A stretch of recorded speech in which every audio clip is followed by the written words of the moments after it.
Hare Krishna. Following is the lecture by His Grace Rukmini Krishna Prabhu Ji at Surbe Kunj Base on 11th of October 2016 on Sri Ram Katha.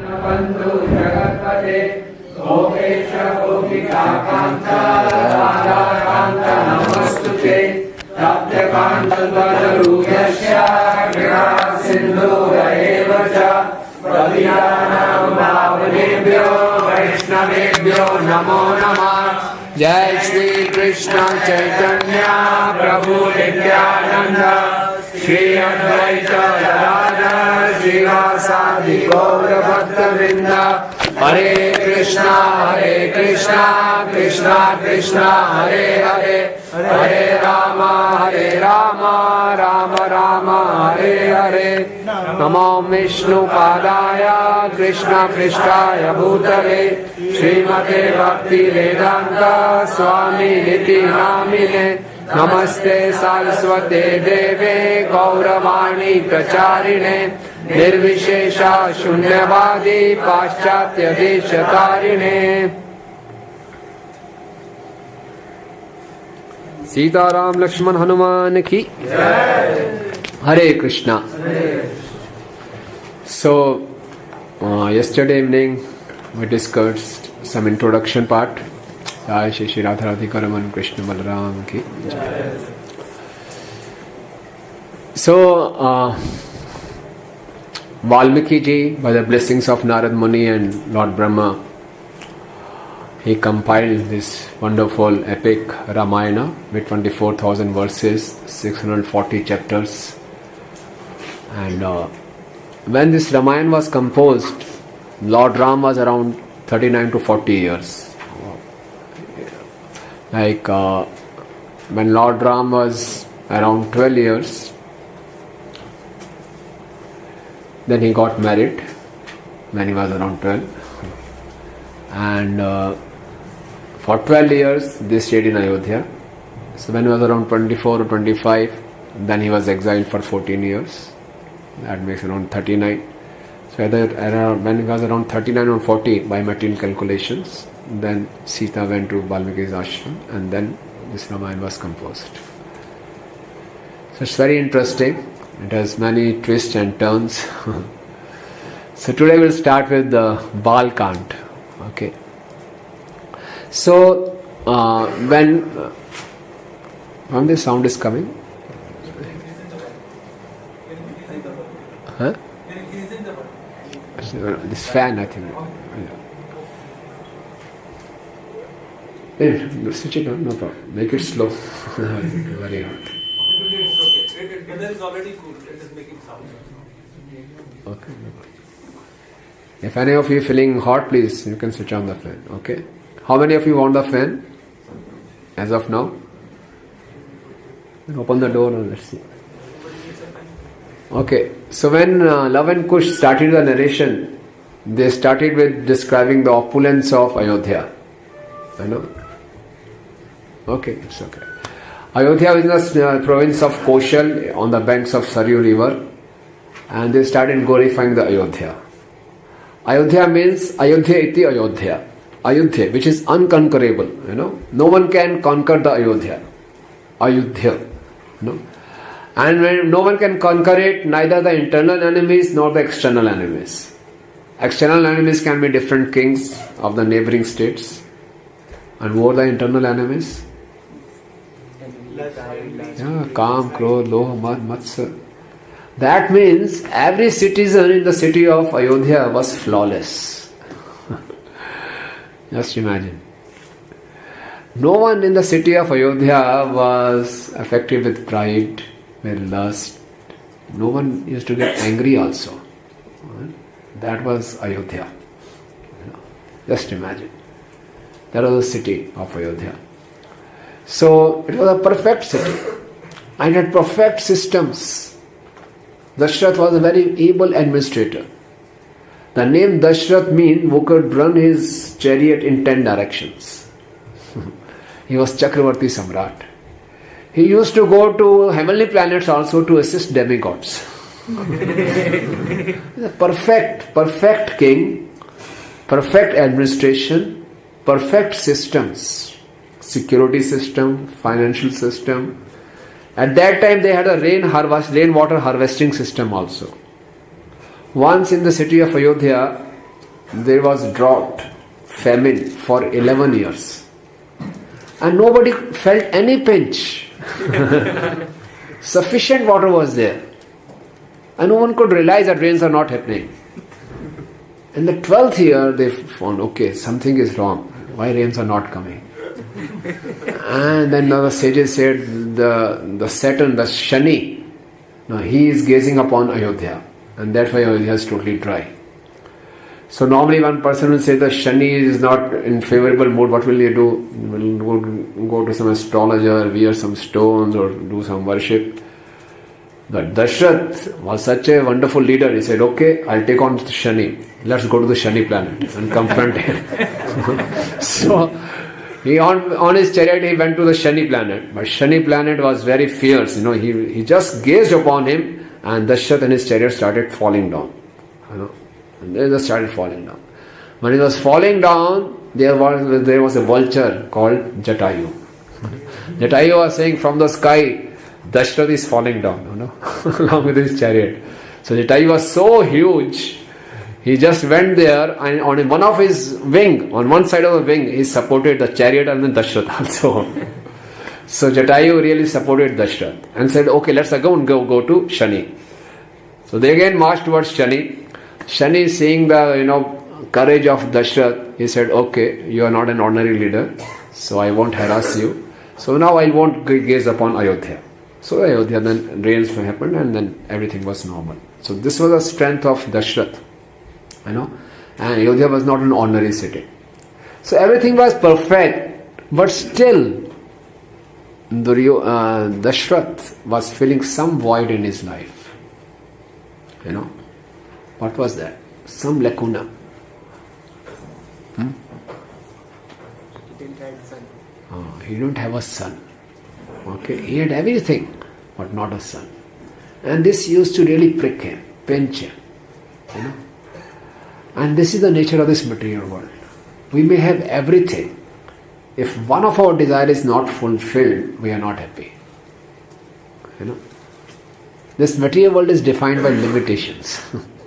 You don't have one thing, that will only keep on pricking you. And this pin prick, small, you see, this body is like say 6 feet 5, 6 or 6 feet.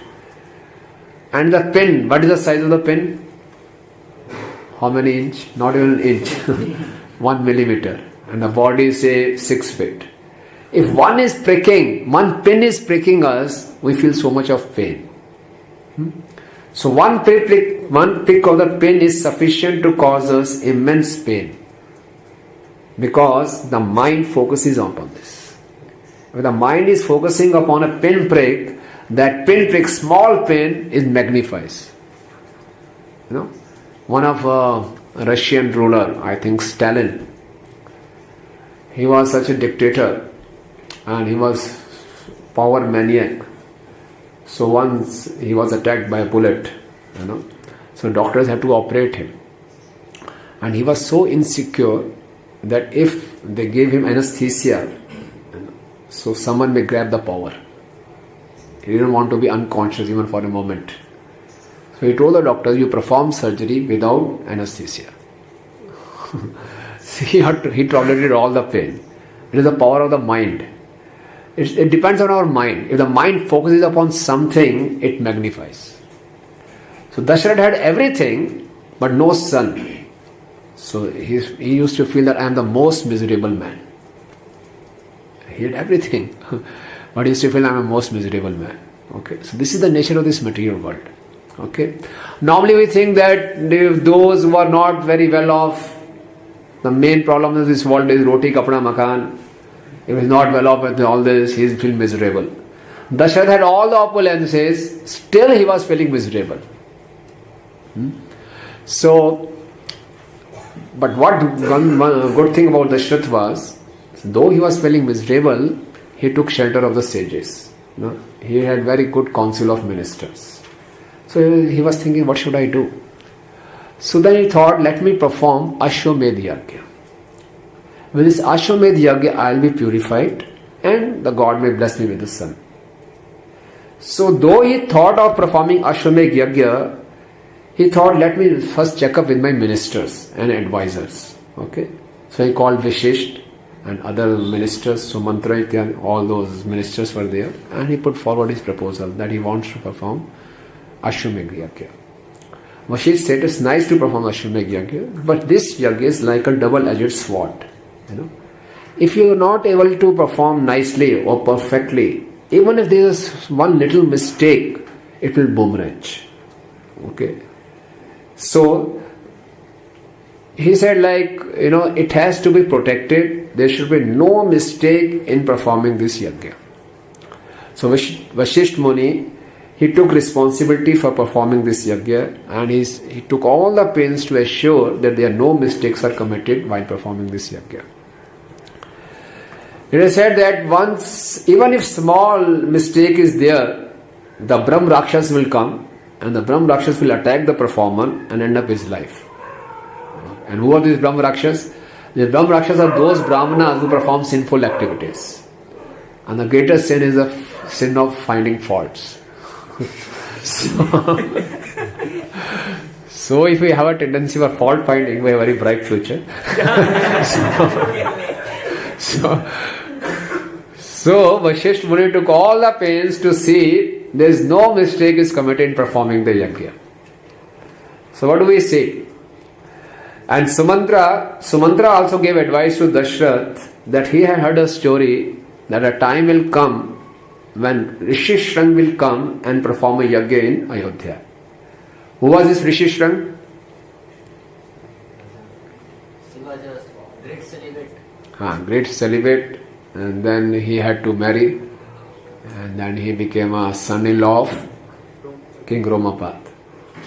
And Romapad didn't have any children, so Dashrath had one daughter named Shanta, and Dashrath had given his daughter to Romapad, and Romapad was married to Shanta. So this Rishi Shrang was called, and he performed a yajna.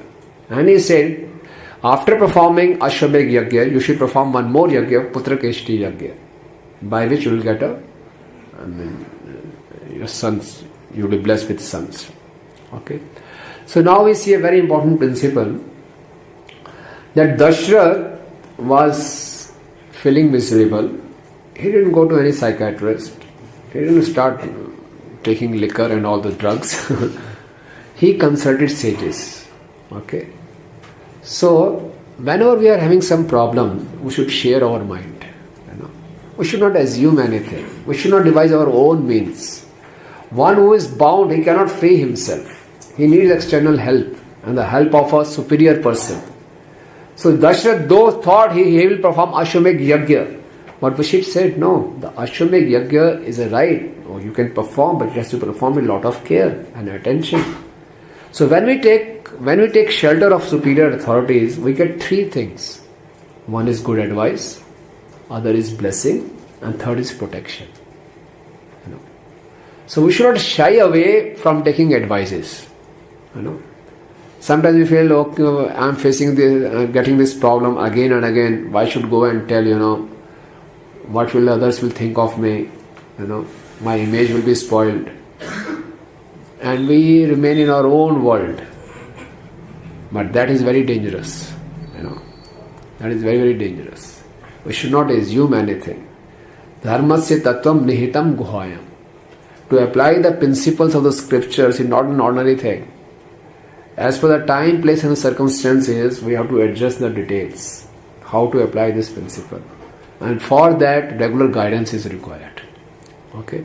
So we all are conditioned soul, struggling with our own conditioning. And we always require help. Even the person who is providing help, he also requires help. Dashrath was a king. But still he required help. Okay. This is a very, very important principle. That we should not shy away from taking shelter, revealing our mind in confidence. Okay. Dashrath did that and he was benefited. He got protection. Ashwamedh Yajna was successful. Rishi Shrang was called on the advice of Sumantrana, and he advised Putrakeshti Yajna. He got sons, Everything was, auspicious just by the advice of the sages. Okay, so we can note on this principle that taking advice of the superior authority. And this provides three things. What are the three things we get? Good advice, blessings, and protection. Okay, this is shelter and three these benefits. Okay, so this Putrageshti Yajna was started and it was performed with all the details as perfectly as possible.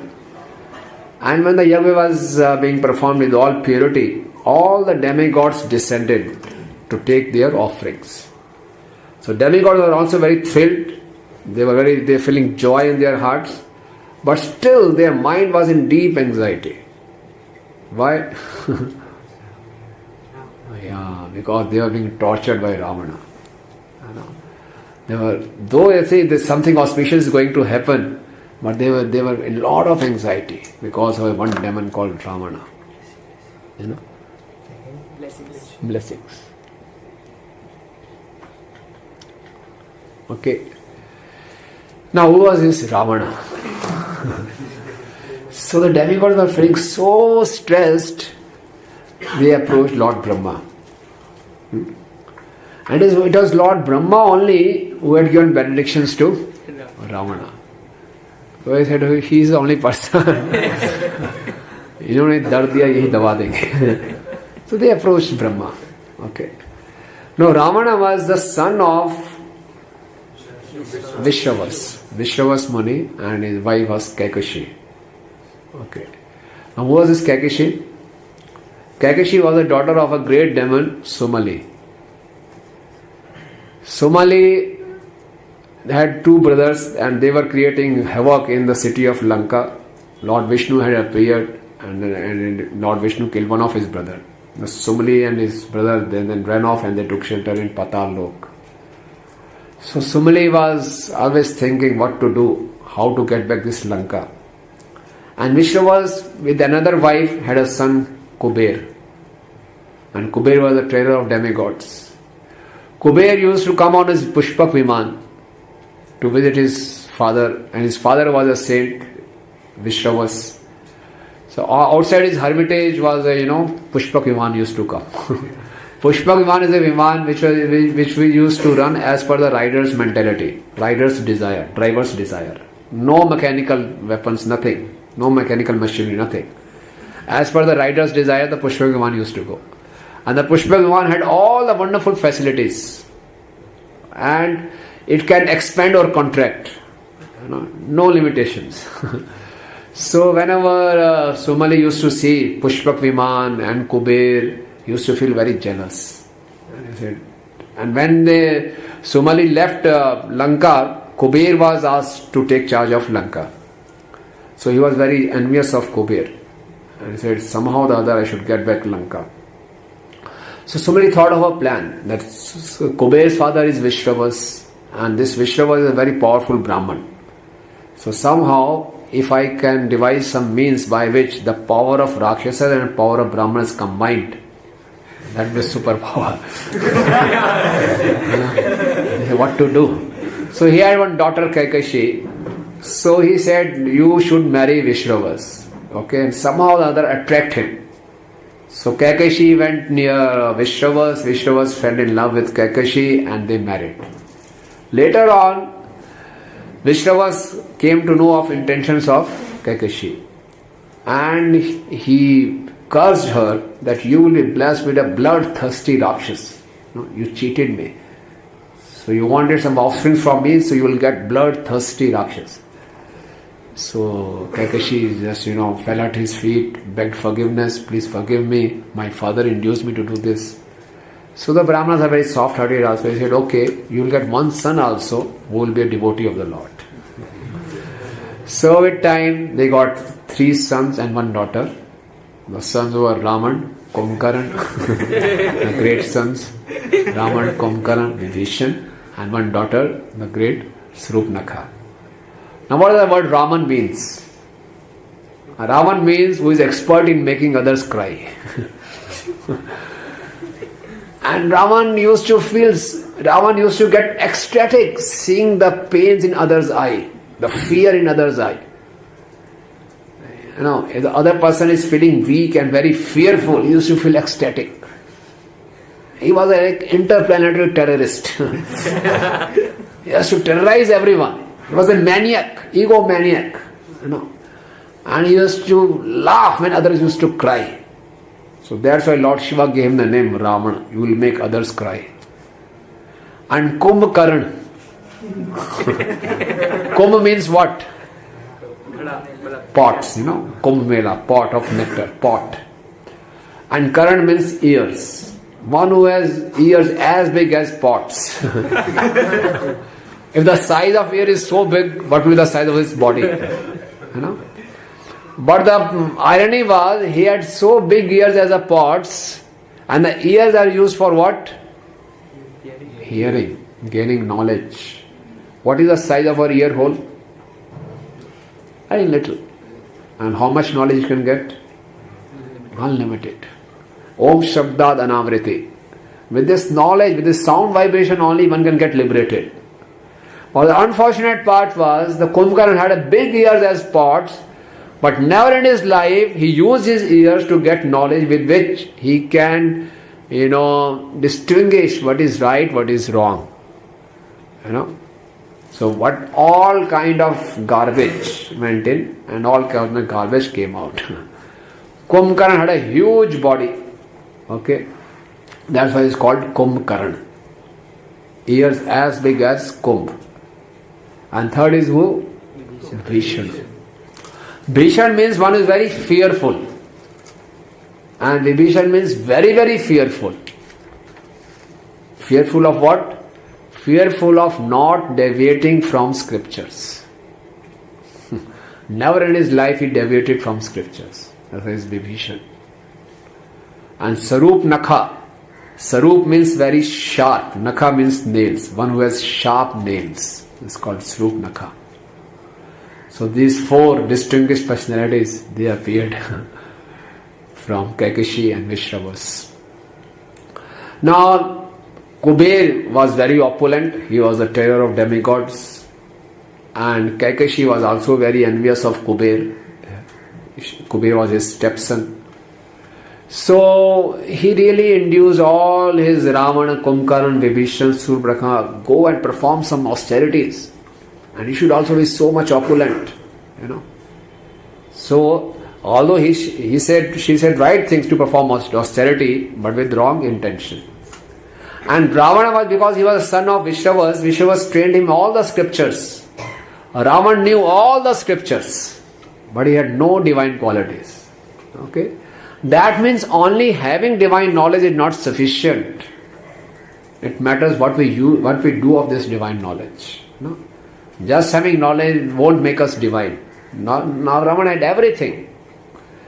So all these three brothers and one sisters, they started performing a lot of austerities. No eating, no sleeping, and just performing austerities. But nothing happened. So Raman was desperate, nothing is happening. So what happened? Raman was 10-headed. His name was Dashagrav, Dashanan. Okay. So he could afford to cut his heads, He had 10 heads. He started cutting one head one by one, chopping off his head and trying to please Lord Brahma. 1, 2, 3, 4, 5, 9 heads is chopped off. And finally he was about to chop off, Brahma appeared, And now what I have to do? I have to just somehow or the other get rid of him. He is after me to get some benediction. Somehow I have to give him some benediction. So Brahmaji said, what do you want? So Ravana thought, let me manipulate him. Ravana said, I want immortality. Brahma said, it's impossible. I can't give you immortality. So Ravana said, okay, I'll manipulate him. Like Hiranyakashipu. He said, please give me immortality. I no one should be able to kill me, neither the sages, nor the demigod, nor the Rakshas, nor the Nagas, nor the Gandharvas. I should not be killed by any of these. Brahma said, okay, tathastu. Be happy, go. Okay, Ravana was very happy. Ravana was thinking, I have tricked Brahmaji. Okay. Because all the demigods were blaming Brahma. What you have done? Why have you given so many benedictions? You know what Ravana was doing? Ravana caught hold of all the demigods And he made them servants in their kitchen, in his kitchen. All the demigods were cutting vegetables in the Ravana's kitchen. And Ravana took Rahu and made him upside down, facing the wall, so that nothing inauspicious should happen in my kingdom. And all the Navgrahas, they were used to prostrate on his steps towards the throne. Ravana used to put his feet over the Navgraha and then sit on his throne. And the Indra was hanging upside down in the flag post of Lanka. Varun used to protect the city. He was the demigod of ocean. He used to protect Lanka. So all the demigods saying, what have you given benediction? Brahmaji, he is really harassing us so much. So Brahma said, see, I did everything for your benefit only. He was so arrogant that while asking for benediction, he committed one very big mistake. He didn't include two species. What are those two species? Humans and monkeys. So he is not immune from death from these two persons. Okay, from two species. And this is a big loophole in my benediction. So he tried to manipulate me, but I manipulated him. Okay. So, but seeing this, Ravana is so cunning in asking benedictions. Brahma said now his Kumbhakaran will also come and ask him benediction. So Brahmaji ordered Saraswati to sit on his tongue, Kumbhakaran. So Kumbhakaran also performed a lot of austerities. Now his turn came to ask for benedictions. So Kumbhakaran also wanted eternity, immortality. So instead of asking Nityatvam, eternal life, he said Nidratvam. Just slip of tongue, because Saraswati was sitting on his tongue. So I said, okay, given, granted, eternal sleep. So Kumbhakaran was very frustrated. I wanted Nityatvam, I could say Nitratvam. Now he said, Tathastu, what will do? See, again, he was very hungry for power. He wanted Indrasan. He wanted to say Indrasan, but Saraswati made him to say Nidrasan. Okay, bed for sleeping. Okay, Tathastu, given. Kumbhakaran was very frustrated again. He said, okay, now I want to annihilate all these demigods. Say, I want you to have Nirdevatam. No demigod should be there. I should be able to annihilate all demigods. Again, Saraswati tricked him. Again he asked for Nidratvam. He said, I want sleep. Okay, we'll get to sleep. So, after performing austerities for so long, Brahmaji tricked him with the help of Saraswati. And he could get what? Bed for sleeping and eternal sleep. Then Kumbhakaran started crying. He begged, do something, give me something. So Brahma said, okay, some relaxation. You won't sleep for eternity.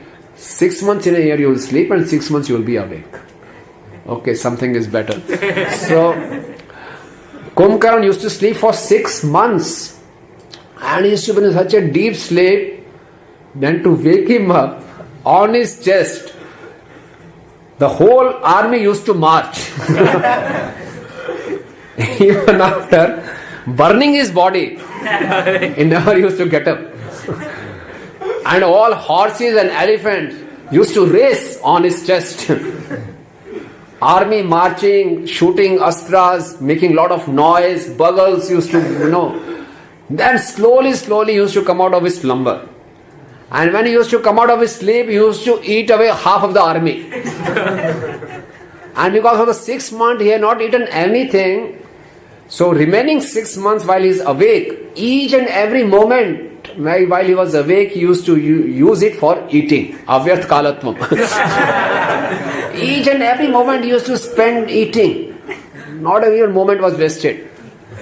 So, but he is a demon, he has to be educated also. So all the pandits used to come, and while eating only he got education, And while eating only he learned how to use all these weapons. Never wasted a moment. Eating and sleeping, that's all. So that was Kumbhakaran. Performed so many austerities but got benediction. So these benedictions. Then Vibhishan. So Vibhishan, when he asked for benedictions, Brahmaji was pleasantly surprised. He said, I should get devotion to the Supreme Lord.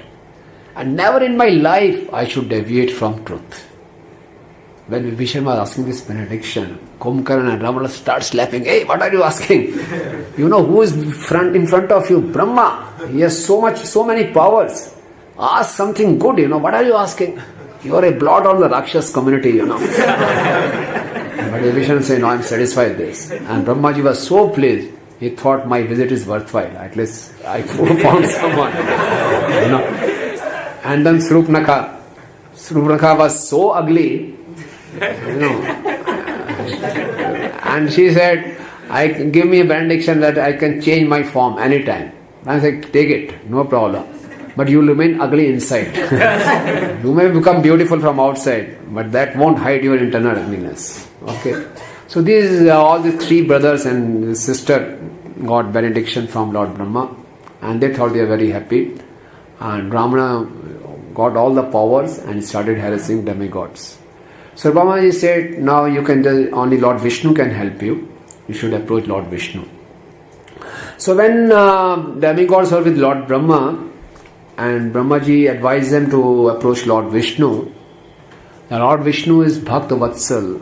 He is so dear to his devotees that on his own Lord Vishnu appeared there. Lord Vishnu came himself. Demigods didn't even pray. And Lord Vishnu appeared. And he said, I'm definitely coming. Darshat is performing this Putrageshta Yajna. So I will appear on earth. And he asked Brahmaji to send all these demigods as monkeys.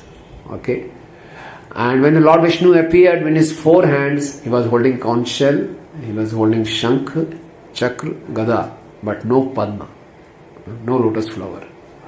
Because lotus flower is for creation. And Lord Vishnu wanted to indicate now is the time, no time for creation, now time is for annihilation. All these demonic forces I have to annihilate. So he told Brahma to send all these demigods as monkeys. So all these demigods, Indra's son was who? Bali. And sun god Sugriv. And Brahma himself appeared as Jambavan. So all these demigods appeared as monkeys.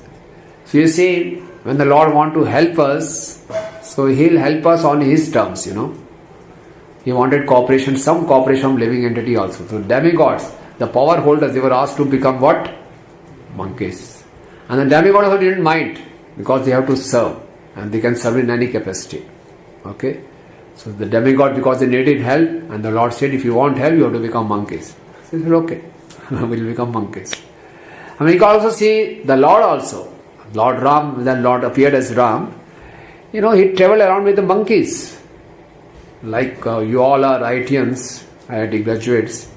How many of you like to roam around with monkey? No one. It's a prestige issue. But Lord Ram roamed around with monkeys because they were his servants. Okay. So Lord also didn't mind that I am roaming around with monkeys. And the demigod also didn't mind that he have to serve as monkeys. Okay. The main thing is serving the mission. Okay. So demigods appeared as monkeys, and below on the earth, Putrageshta Yajna was being performed, and it was performed with all the nice details. And suddenly, at the end of the Yajna, one representative of Prajapati appeared with a golden vessel with a silver lid in the hand, and which was containing the nectarian sweet rice. And it was given to Dashrath. And Dashrath accepted that pot with all humility, as if it's totally undeserving. Dashrath didn't say, oh, I got it. See, I did it. See my opulence. I performed this yajna, and the result of this yajna, I got it. No. Dashrath was in a receiving mode. I don't deserve it. With all humility, he got it. So humility and a feeling of undeserving, that are the enzymes that can digest the heavy meal of success. When we are successful, it goes in our head. Our feet don't remain on the ground. We are swayed away by success. But we feel that I am not deserving. It is not because of my efforts. I am totally undeserving. And with all humility, we should accept the success. And then only we can digest success. Otherwise it's not possible. Okay? So in the second principle we can write, feeling humble and undeserving. Only when then we can digest success. One line you can write, that's all. Okay. So, after getting that pot of nectar, now Dasharatha had to distribute this nectar among his principal queens. How many queens he had? 353 queens. 350 queens and 3 main queens. This is also very interesting how he got 350 queens. Lord also incarnated as Parshuram. And Parshuram was on a marathon of killing all the Kshatriyas. So he used to kill all those Kshatriyas who were not performing their duties nicely. But he used to exempt those Kshatriyas under 2 conditions. If they are surrounded by naked women, or if they are involved in some marriage ceremony, they are marrying someone. So there was one king, whenever Parshuram used to come, he used to surround himself with naked women. So he was named as Nari Kavach. He used to use women as a Kavach. And Dasharatha used to go for a more sober option. Whenever he used to feel that Parshuram is going to visit Ayodhya, he used to arrange marriage with some woman. So that way, Parshuram visited Ayodhya 350 times. And Dasharatha had to marry 350 times. So he had 350 wives. And 3 principal queens, Kaushalya, Sumitra and Kaikeyi. Of all these 3, Kaikeyi was his favorite. She was most beautiful and the youngest of all. So after getting the pot of sweet rice, the half of the sweet rice, he gave it to his first queen, Kaushalya. And Kaushalya immediately honored it. Okay. Now the sequence in which this sweet rice was distributed and the way the queens honored it, that will determine the kind of offsprings they will give. So Kaushalya took the half of the sweet rice. That means the Supreme Lord himself is going to appear in his womb. Okay. And then the remaining half he divided in 2 parts. The first part he gave it to Sumitra. Sumitra took the sweet rice but didn't honor it. She waited. Okay. And the other half, 1/4 was left. Dasharatha again divided in 2 parts. The 1/8 he gave it to Kaikeyi. Kaikeyi immediately honored it. And the other 1/8 was left. And Dasharatha gave it to Sumitra. Now this, the way they honored, it showed their attitude. Okay. Kaushalya honored it immediately. The Supreme Lord was going to appear in his womb. And the second was who? Who honored it? Kaikeyi honored it. That means the son who is going to appear in Kaikeyi's womb will be a servant of Lord Ram, who is going to appear in Kaushalya's womb. And why Dasharatha gave the first 1/8 to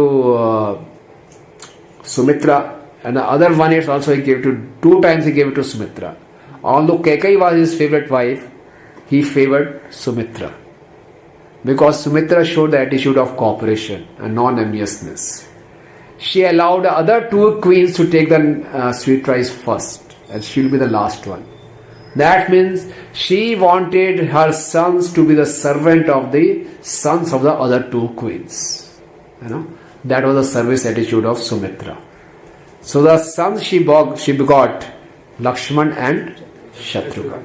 Both were the servants of the other 2 sons. Lakshman was a servant of Lord Ram and Shatrughan was serving Bharat. So this was the character of the queens, you can see. Sumitra was so great. This was her service attitude. They were hankering for having son for so long.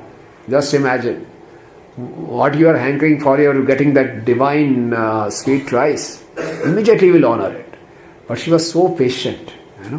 That is the service attitude. She allowed her 2 other queens to have it, and she was the last one to have it. And this pleased really Dashrath, and that's why he gave the balance of the nectar sweet rice to Sumitra. So Lord remained in the womb of his mother for 12 months, and then they appeared, Ram, Bharat, Lakshman and Shatrughan. And after 11th day of their appearance, Vasishtha came and did the name giving ceremony. Just seeing the Lord Ram, the Vasishtha was so blissful that automatically, spontaneously, the word Ram came from his mouth. It was as if the name chose himself. He didn't choose the name. The Lord Ram. Ram means what? The supreme pleasure. And then he gave the name of Lakshmana. Lakshmana means what? Lakshmana Lakshmi Sampanna. Lakshmana means who is full of Lakshmi, wealth. Wealth doesn't mean this material wealth. The wealth of serving the Lord Ram. The wealth of service. Lakshman, full of wealth of serving the Lord Ram. Okay. Then he named Kakai's son as Bharat. Bharat means one who can carry the burden. What was the burden? The burden of love. The burden of Bharat, he remained the king for 14 years when Lord Ram was in exile. It was a burden for him. All the facilities, all the opulence without Lord Ram was a burden for Bharat. That's why he was named Bharat. What is the use of all these facilities? What is the use of all this opulence if Ram is not there? But still Ram wanted me to be the king, so I am the king. So this is a burden for me. Okay, that's why he was called Bharat. And Shatrughan, the killer of his enemies. He was named Shatrughan. But how many enemies Shatrughan killed? Only one, Lavanasur. Then why he was named Shatrughan? The Acharya said he was named Shatrughan because he conquered the enemy. And who was his enemy? The attraction for Lord Ram. The beauty of Lord Ram and attraction for his association was his enemy. The Lord Ram was so beautiful and everyone desired his association, but he resisted this temptation. He didn't want to serve the Lord, he wanted to serve the servant of the Lord, Bharat. It's a very wonderful message. Everyone wants to serve the number one. We want to be very close to the number one position, We want to be very close to our Guru. Seeing, we want to be seen around him. So that I am very close to the person who is at top. But Shatrughan, that is the enemy. The attraction for being close to the person on top is my enemy. Okay? Rather, I will please the Lord by serving his servants. So he could overcome this desire. So that's why he is called Shatrughan. So we understood now till now we have discussed the appearance of the 4 divine mothers and the appearance of 3 demonics and 1 divine Vibhishan. We could understand the meanings of their names and the meanings of all these 4 brothers. Okay. So in the childhood, whenever in the Bala it is described, once all this Ram, Lakshman, Bharat, Shatrughan, they started crying very loudly. And all the 3 mothers tried their best, but they couldn't, make them peaceful. Then Vasishtha entered. Vasishtha said, all these are crying. So Vasishtha said, okay, we have to do some, change in the placement. So he said, the cradle of Lord Ram was here, the cradle of Lakshmana was here, in between was Bharat. He said, okay, remove Bharat and bring Lakshman near to the Ram. And take Bharat close to Shatrughan. So their crying was slightly reduced, but still they were crying. So the mother was still very disturbed. So Vasishtha think, okay, one more thing. Now take out Lakshman from his cradle and put in Ram's cradle. So although the cradle was tied to hold 2 babies, okay, put them together. And take out Shatrughan and put in Bharat's cradle. And when they did that, they all became peaceful. Very joyful. So the mother also knew the formula. Oh, this is the formula. So they will say it together. Although their mothers were different, but they had natural affection for each other. Okay. So you see, in that 24,000 verses of Ramayana, surprisingly, only 10 verses are describing the childhood pastimes of Lord Ram. Only 10 verses, that's all. And Lord Ram right from the beginning was Maryada Purushottam. Only once he did some naughty thing. Once when they were 5-year-old, all the children were playing in their gardens, and the garden there was a patch of mud. Okay, so they started taking out the mud, made a mud balls and started throwing at each other. Mud balls throwing at each other, and they were very happy. So the mothers came, Kaikeyi and Kaushalya were there. Hey, why are you making each other dirty? So they had the mud balls, they started throwing at their mothers also. So the Kaikeyi and Kaushalya were also there, right from head to toe, they were filled with mud. Then Ram saw Manthra. Manthra was a maid servant of Kaikeyi. So Ram was a Kshatriya, son of a Kshatriya. He took his arrow and on the bow he put one mud ball. And he shot it. And then mud ball went and the Manthra was, like this hunchbacked. So right on the top of the hunch, the mud ball exploded.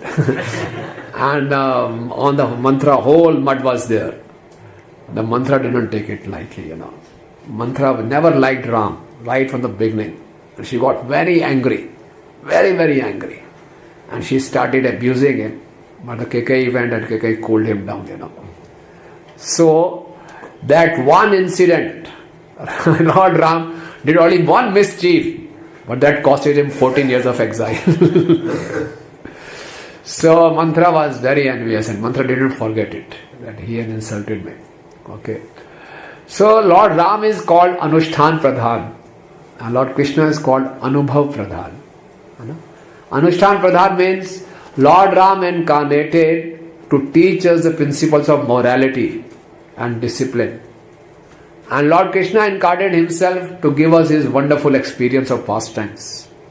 Imagine Krishna would have been there in Ram's place. He would have tortured more. What Ram did and what Krishna did. What Ram did was nothing. But Krishna is Krishna, Ram is Ram, So Ram is Anushtan Pradhan. Okay. So interestingly, entire Balkand, only this one pastime is there. Only 10 verses describe Lord Ram's pastime as a child. Then why this section of Ramayana was named as Balkand? Some other child must be hero. But other brothers will also, it is not described, their childhood pastimes are not described in detail. So we'll come to know who was the hero of Balkand. So slowly, when they became around 12 years of age, in the palace of Dashrath, Vishwamitra enters, Vishwamitra was a great sage, and Dashrath welcomed him. He said, what do you want? First of all, Dashrath asked Vishwamitra, how is your business of getting relief from the cycle of birth and death is going on? Now, this is a question. Prabhupada often quotes this verse, that whenever we are making some inquiry, it should be relevant. Okay. So Dashrath asked Vishwamitra, how is your business of self-realization going on? So Vishwamitra said, it's okay, but I need some assistance from you. Dashrath said, okay, I am ready to assist you, whatever you want. So Vishwamitra said, I want your son Ram. And he should protect me. I am performing yajna, but all these demons disturb this yajna. They throw all kinds of dirty things over the yajna study and they contaminate it. So I need protection. Dashrath was, when he heard that he want Ram to go with him, Dashrath immediately fainted. After so many years, Dashrath's age was around 60,000 years when he got sons. After waiting for 60,000 years, I got some son. And just after 12 years, the sage has come and wants to take them back. He got fainted. After few hours, he came back to his consciousness. And again Vishwamitra said, you have to give me your son, you have promised. Dashrath said, why do you want? I will protect. I will go with my army and protect you. You just need protection. So I will provide protection. So Vishwamitra got very angry. What do you think you are? You have promised me. You have to honor that promise. You are underestimating your son. He is not just only your child. He has come for a special purpose. So you can ask Vashisht. So Vashisht could understand this. Vishwamitra is getting very angry and he can curse anytime. So he told Dashrath, see, you have to, whether you like it or not, you have to send your son Ram. So when Ram said, I'm going, Lakshmana said, I'll also go with you. So Ram and Lakshmana both went with Vishwamitra.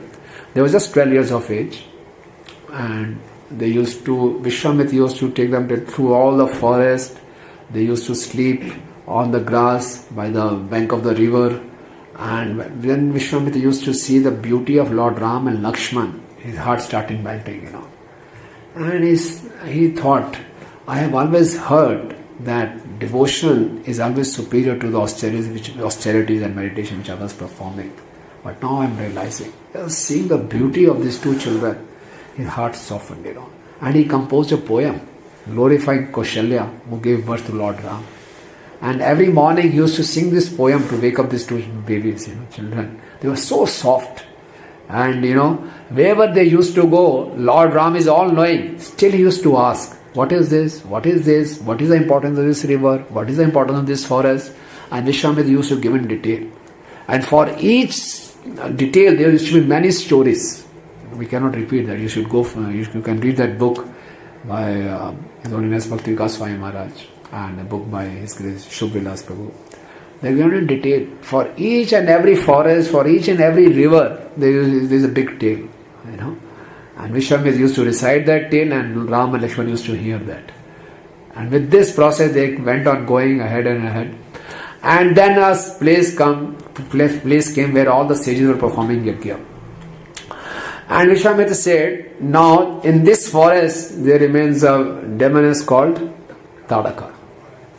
And you have to kill her. And Vishwamitra could understand the mentality of Ram. Ram was an ideal Maryada Purushottam. And Vishwamitra knew that he will hesitate to kill a woman. Because he has been trained like this. His mother has trained him that respect every woman. Woman means a symbol of purity. Okay. So how could Ram cannot even glare at a woman, not even abuse a woman, what to talk of killing a woman. Vishwamitra forewarned him, you see, you are not only a prince, now you are here to protect us. So sometimes for taking for doing your duty, you have to compromise on your personal principles. So you have to protect us. Okay. So Lord Ram said, okay, I got your point, so I will kill Tadaka.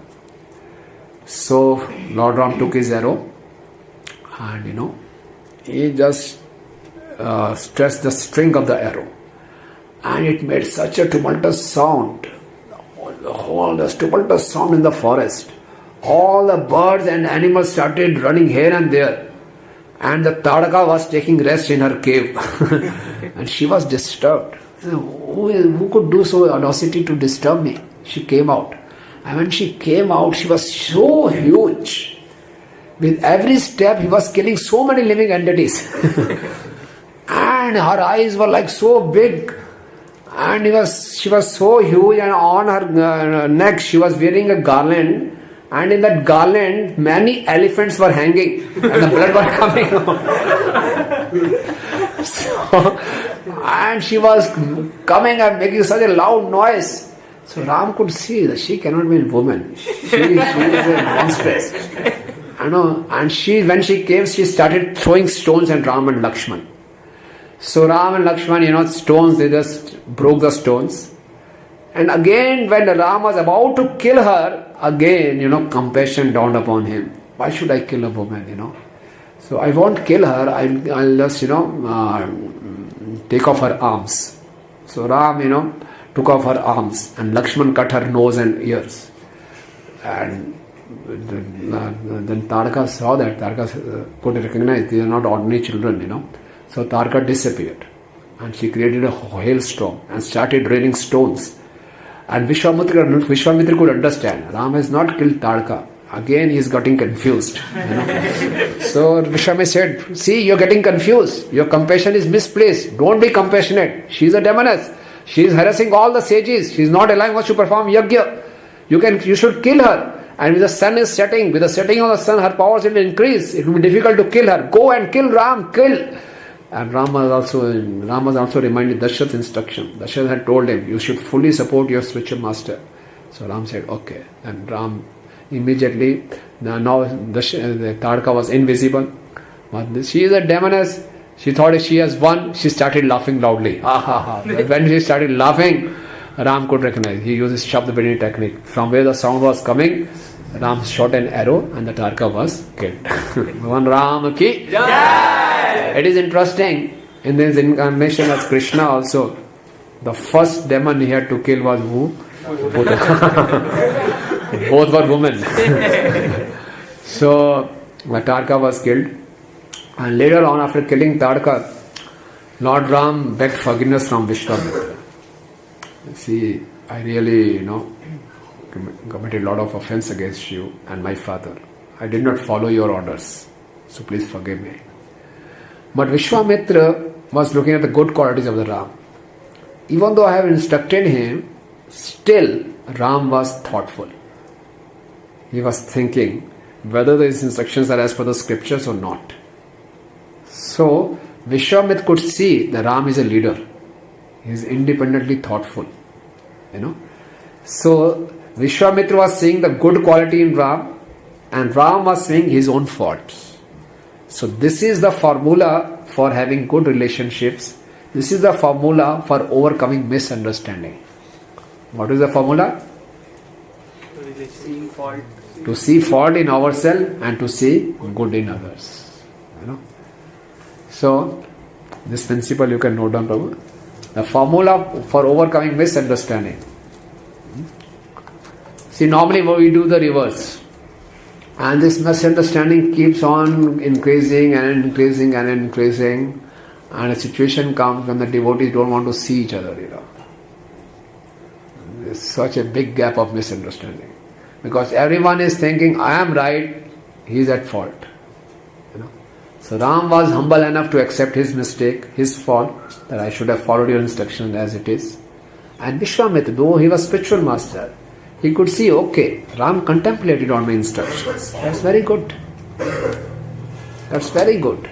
That means he is independently thinking. That means he deserves to be blessed with more powers. That is, he is thoughtful. He contemplates. So Vishwamitra blessed him with more weapons, celestial weapons. Okay, take more weapons now.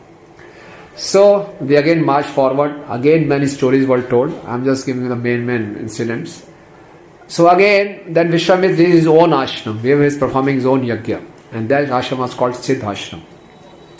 And Vishwamitra said, now I have to complete my yajna. It will take me 6 days. And for these 6 days, I will be totally silent, Maun Vrat. Okay? And for these 6 days, you have to protect this Yajna. Definitely, all these demons will come and attack this Yajna. And there are other sages also. And there are other sages who are also saying, Ram and Lakshman, they are forewarning Ram and Lakshman. Be very, very vigilant. Okay? So Ram and Lakshman said, okay, we will be very, very vigilant. So they were very, very vigilant. 5 days gone, nothing happened. Final day, 6th day was there. Then there are 2 demons come with all the army of the other demons. The 2 demons are who? Marich and Subahu. This Marich and Subahu were the sons of Tadaka. So they wanted to revenge the death of their mother. Okay.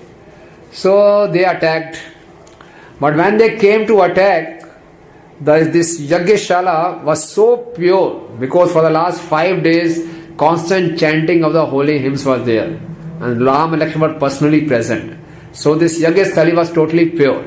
So when it was so pure, these 2 demons could not come near the Yajna, but they were hovering in the sky.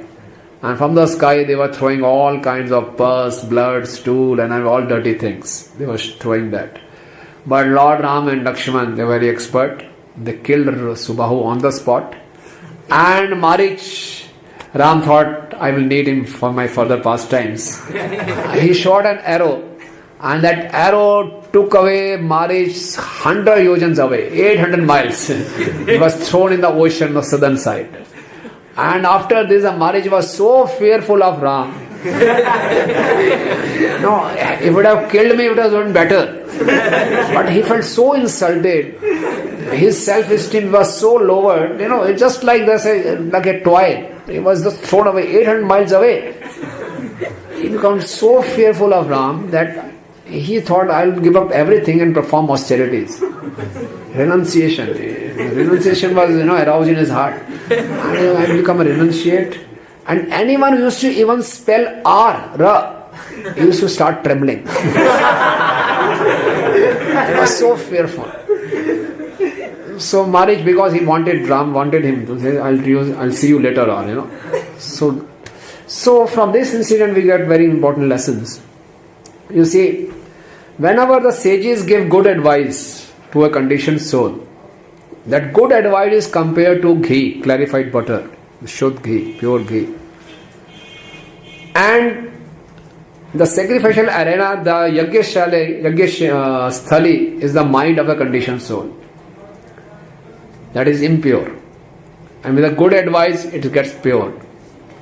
But they are fault finders. The demons are like fault finders. And they stop this conditioned soul to get this good advice by their provocative words and perverted thoughts, They'll again and again find faults. What are you doing? What kind of advice you are hearing, Don't take this advice. Listen to us and let's enjoy, This way, they again contaminate the conditioned soul. They don't allow the conditioned soul to keep on taking the good advice. You're relating it to your life or not? Can you relate it to your life? How? Suppose some hostel friend are there, they'll say, oh, you are completely in the same way, something. Yeah, what are you doing? This is not the age. Eat, drink and be merry. What are you doing? This is not the age to, this tilak, chant mantra, read Bhagavad Gita, So, there are fault finders. They find in those sincere souls who are taking good advice from the scriptures. Okay? Similarly, some of you will be passing out, going out and joining some corporate sectors. So, you will be in a different atmosphere altogether.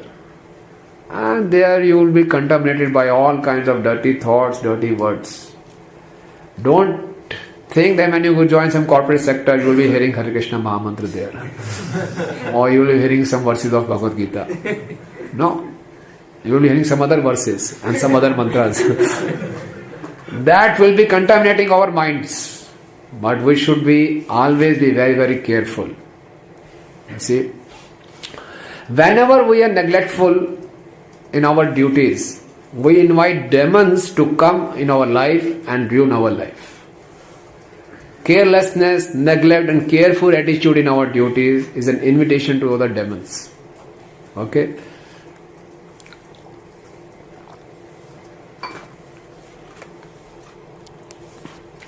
So Ram and Lakshmana were very vigilant, very focused. Being focused, paying attention to the details is a sign of love. So when we are neglectful, we are inviting what? Demons. Similarly, when we are chanting, and if we are neglectful, we are inviting demons. Okay? And we are performing our duties, other duties. We should be very, very vigilant and focused. What I am doing, for whom I am doing, what is the purpose of this action. And that will prevent demons to come. Demons means all contaminated mentality. That will come and ruin our mentality. Okay? So this principle you can note down. Who are the demons? Fault finders. Who find with us. What is the fault with us? So only you are taking. They are getting good advice. Fault finders are the demons who fault us for getting good advice. Okay.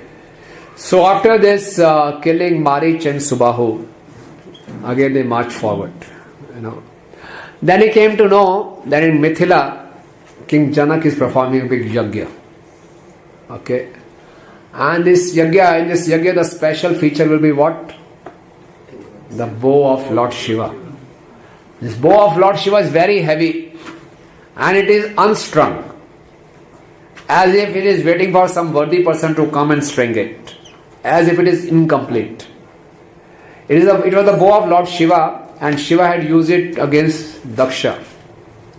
And after using it, he gave it to the demigods. And demigods gave it to the ancestors of King Janak. And from there it was remaining with King Janak. Okay. And once what happened, the King Janak's daughter was Sita. And he was plowing the field, and from the field Sita Maya appeared. And that was the curious appearance of Sita Mata. And Sita Mata was a divine child right from the beginning. Okay, so once she was playing with her friends with a flower ball, and that ball playing, the ball came and it came under the bow. And she had to take this ball away. And for taking this ball, that bow had to be lifted. And this bow was so heavy that they had to use 500 elephants for lifting this bow. What to talk of stringing it? No Gandharvas, no demigods, no Rakshas could come and string it. So baby Sita was playing, and she wanted that ball, and the ball was under that bow. So what she came, and very casually with her left hand she lifted the bow and took the ball and kept the ball. Seeing this, all the palace inmates were surprised. big demigods, big Rakshas, they are coming, they are not able to lift it. 500 elephants are not able to lift it. And this little baby, she came and just lifted it. From then onward, that day onward, Janaka had thought that if I have to marry this girl, that person should have this so much of power to lift this bow. Otherwise, she won't get a qualified husband. So that was a vow taken by Janak. But once he has taken this vow, there was no person in the entire creation who could do this. So he was worried. What I have done? Why we have taken this vow? So he was performing a yajna, and in yajna the main feature was this vow. So many people used to come, take darshana vow, circumambulate it and leave. That was sufficient. So Ram and Lakshman, hearing this glory of vow, they were also very curious. Okay, let's see what is this vow. And Vishwamitra was also very curious. So they started their journey. So when they were going, on the way, they found a little hut that was very deserted. And Vishwamitra stopped in front of the hut. So when he stopped, so Ram thought, there must be something special. It was not a very extraordinary hut, totally deserted.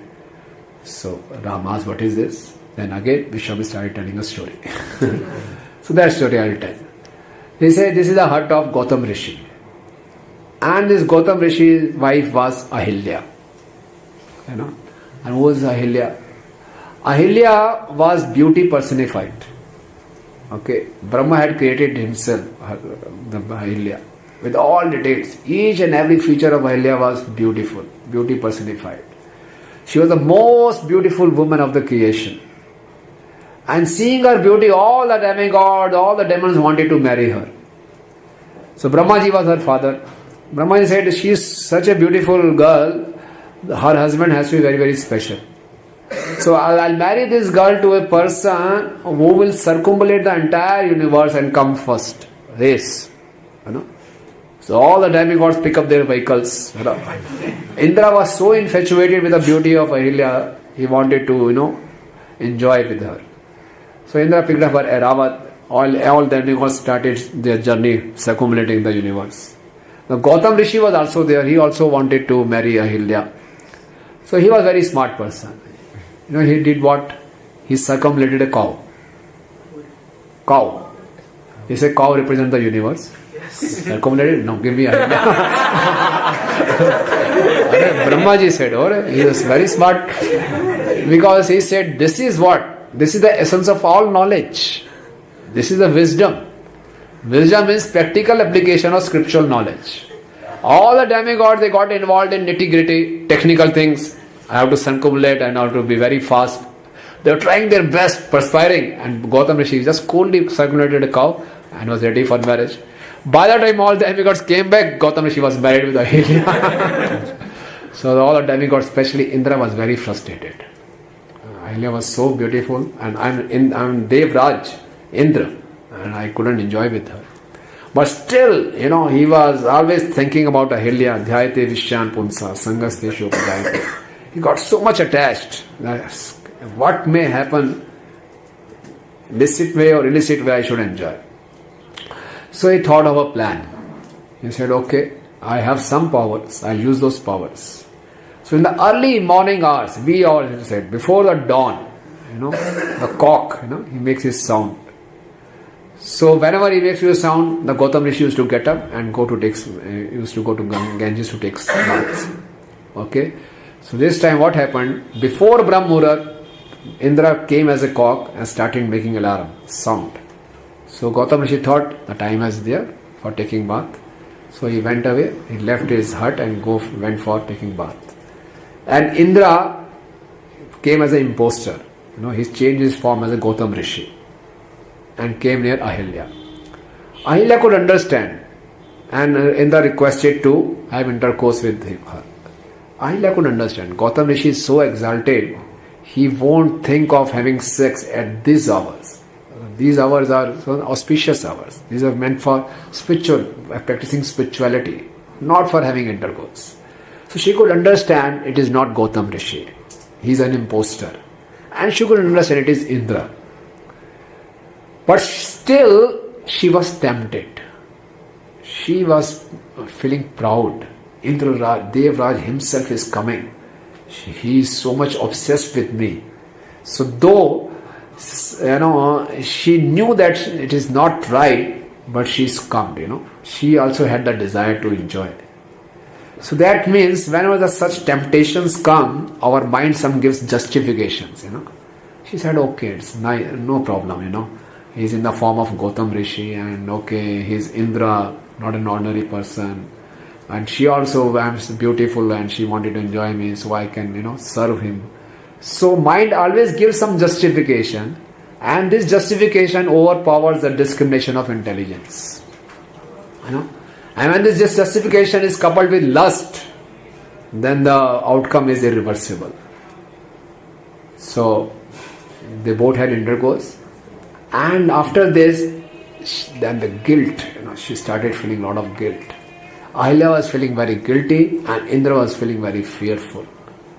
Indra knew that sage Gautam is not an ordinary person and anytime he can come. Ahilya said, you just go away, run away. Gautam Rishi can come and he'll curse us. While they were thinking like this, Gautam Rishi came on the scene. And seeing another Gautam Rishi, he could understand it is Indra. Indra was feeling so ashamed, so fearful. And Ahilya was starting crying. She was feeling so remorseful, so guilty, repentant. And Gautam Rishi, Indra could have run also. Indra had all the mystic powers. But in front of the purity of Gautam Rishi, he was stunned. He couldn't do anything. And Gautam Rishi cursed them. He cursed Indra to become an enanch, and he cursed Ahilya to become a stone. Why a stone? Because she said, you have a stone-like heart. A person who is selfish, he has a stone-like heart. You have this attention-seeking desire. You want to seek the attention. You have the false pride. Become a stone. No one pays any attention to the stone. So this is a perfect cure for your false pride. When Ahilya heard this girl, she started crying. She fell at the feet of Gautam Rishi and begged forgiveness. Gautam Rishi said, okay, you are my wife, and okay, sometimes one gives up to temptations, a momentary weakness of the heart. No problem, you will remain stone, but you will be fortunate enough to be delivered by Lord Ram. When he will come, he will touch you with his lotus feet, then you will be delivered. So Ahilya remained as a stone, and for ages together, she was constantly remembering Lord Ram and constantly repenting. This is the formula for attracting the mercy of the Lord. Constant repentance and remembrance. And that is what called Namabhas. Namabhas is a sadhak repents. And then he avoids all the offenses and constantly remembers, constantly chants Hare Krishna, Krishna Krishna, Hare Hare, Hare Ram, Ram Ram, Hare Hare. So you can write down constant repentance and remembrance of the Lord's names. So that was the difference between Ahilya and Tadaka. Tadaka was repentant? No. So Lord Ram, Gautam Rishi, then Vishwamitra told Lord Ram, this is that stone. The stone is still there. So he requested him, please touch your lotus feet, put your lotus feet on this stone. And very slowly Lord Rama put his lotus feet on the stone, and from the stone immediately Ahilya appeared. With tears in her eyes, she was so grateful and she was praying to the Lord that you have saved me. Okay? So Bhagavan Ramchandra ki Jai! You see, with this example of Ahilya, what can we learn? If we commit some mistake, then we should be repentant of that.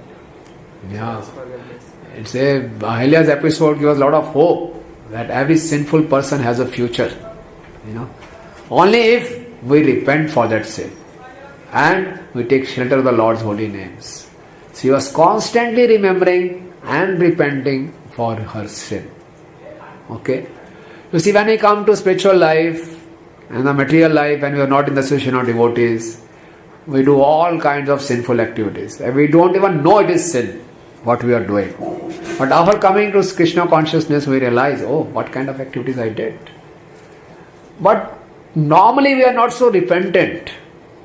I didn't. Okay, I did that. And sometimes we are very proud of committing those activities. We tell our friend, you see, I used to go to this place. I used to do these things. I was so bold. I did this, I did that. We take it as our praise. But Ahilya didn't think like that. Ahilya was repenting. So repentance is, Uddhava says in 11th canto Srimad Bhagavatam, with repentance we are energized with spiritual energy.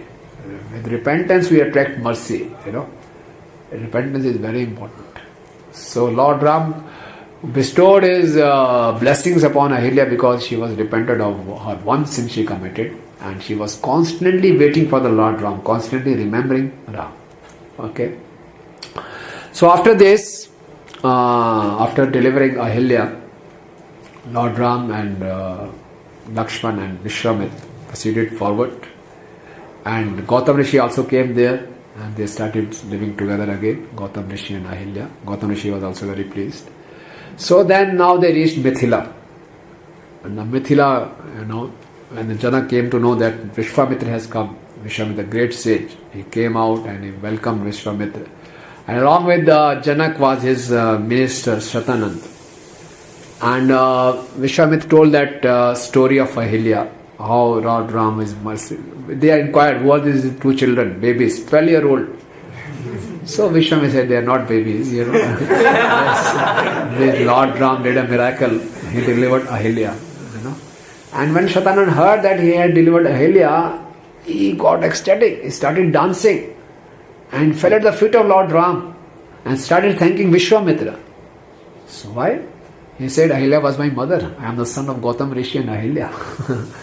And I knew of this curse upon Ahilya, and you delivered my mother. So I am very grateful to you, very thankful to you. And he started glorifying Vishwamitra. He said, because of your mercy only, you told Lord Ram, you requested Lord Ram, that's why he could deliver my mother. He started glorifying Vishwamitra. And then he started telling Ram and Lakshman, do you know the past of your spiritual master Vishwamitra?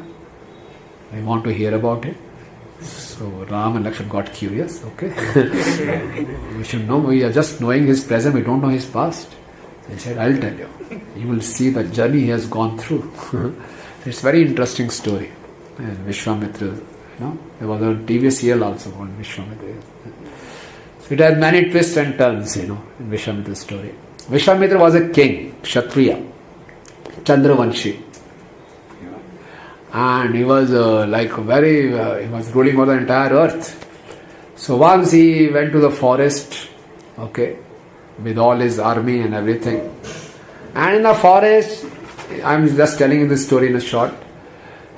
He saw one hermitage, and he entered that hermitage, And it was very, very simple. So he thought, what is this? Who is the person staying here? And from the hermitage came out a Muni called Vashisht Muni. So Vashisht Muni was very aged and very effulgent. And Vashisht Muni offered his obeisances to the king Vishwamitra. And he said, what can I do for you? How can I serve you? So kings looked upon the hermitage. It was so austere. How can you serve me? And it's okay, no problem. No, you are my guest. I have to serve you. Please give me an opportunity to serve you. He said, you see, I am not alone. I have my 100 sons and the full army with me. Okay, no problem. You bring everything. I said, what will you do? Offer some Charnamrita at the most. What can you do? So all this army and 100 sons came. And he said, okay, I'll serve you a feast. Feast? Okay. And he calls. He claps, and when the cow comes out, this cow is called Shabala. His cow comes out and he says, please arrange for a feast. He tells cow. And immediately a feast comes out with all kinds of dishes. And Vishwamitra is surprised. How come? From this cow, this magical cow, entire feast has come. For 100 of his sons, for entire army. And that feast had so wonderful dishes. All kinds of dishes are there. Chaturvidha, all kinds. different sweets. And he said, please honor them. And when they start taking that, it was so delicious. They have never tasted it. So Vishwamitra was having that feast and thinking, oh, what a wonderful cow. Actually, this cow, it was a Surbhi cow which came out of the churning of the ocean. And being pleased by Vashishta's austerity, Lord Vishnu had given this cow to Vashishta. The Surbhi cow, all wish fulfilling, So, after having the feast, Vishwamitra goes to Vashisht Muni and he says, I'll give you 1 million cows. Please give me this cow. Because he thought, I am the king and the best thing in the kingdom should be with the king. Okay, please give this cow to me. Vishwamitra said, no, I can't give this cow. Vishwamitra thought, okay, I should give him something more. He said, okay, I'll give you 1 crore cow, 14,000 elephants, 800 golden chariots. Okay, please give me this cow. Vishit said, please don't bargain. This cow is a mother for me. She is my mother. I can't exchange for anything of this world. She is facilitating my worship of God. I don't want anything from you. Whatever my needs are there, she fulfills that need. With that, I can worship the cow and worship Lord Vishnu. So please, I can't exchange it. Then Vishwamitra got angry. He said, I am the king and this cow is my kingdom. This cow belongs to me. Give me the cow. Vishnu said, you can just see. She is not resting her feet on the earth. So she is not in your state. Vishwamitra said, you see, you are giving me the cow or not, I will take it by force. Vishnu said, you could try. So Vishwamitra started dragging the cow. And the cow was feeling very bad. The cow was feeling, why Vashishta Muni is not resisting? Why he is not protecting me? I have always served him. Why is not protecting me? So Vishwamitra by force was taking the cow. The cow, just ran away and went to Vashisht and asked, why you are not protecting me? Vashisht said, I am helpless. You see, number 1, he is the king. Number 2, he is my guest. So what can I do? I tried to persuade with him, but he is not agreeing. So Shabala was not satisfied. He said, if you cannot protect me, give me the permission so that I can protect myself. Vishnu Muni said, okay, you can go ahead. So what she did was, from her udder, she released an army of soldiers to fight with Vishwamitra's army. But Vishwamitra's army annihilated all those soldiers. But again this cow, she didn't give up. She again gave all different kinds of soldiers. In the Valmiki Ramayana it is mentioned, Pulas, Heen, all different kinds of castes and different kinds of soldiers came out. And this time they annihilated all the army of Vishwamitra. Now Vishwamitra had 100 sons with him. They got very angry. They thought the reason, the root cause of all this is Vashisht. So they went near Vashisht to kill him. Vashishta was just standing. He just shouted, "Hum!" and all the sons were burnt. So, now Vishwamitra was alone, totally helpless. Never in his life he felt so helpless. So he just went away, and he was feeling so frustrated, so depressed. I am defeated by one cow. So he said, what is the use of being the king if a cow can defeat a king? He said, to hell with this life.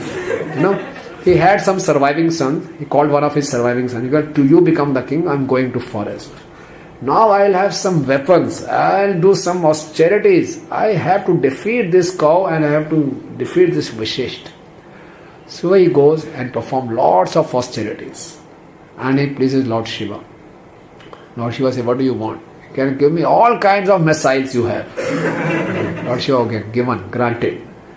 So with all the kinds of missiles and weapons, he said, now I am all powerful. Now Vashishta cannot resist me. Now he will be defeated. I will totally decimate him. He attacks Vishwamitra's hermitage.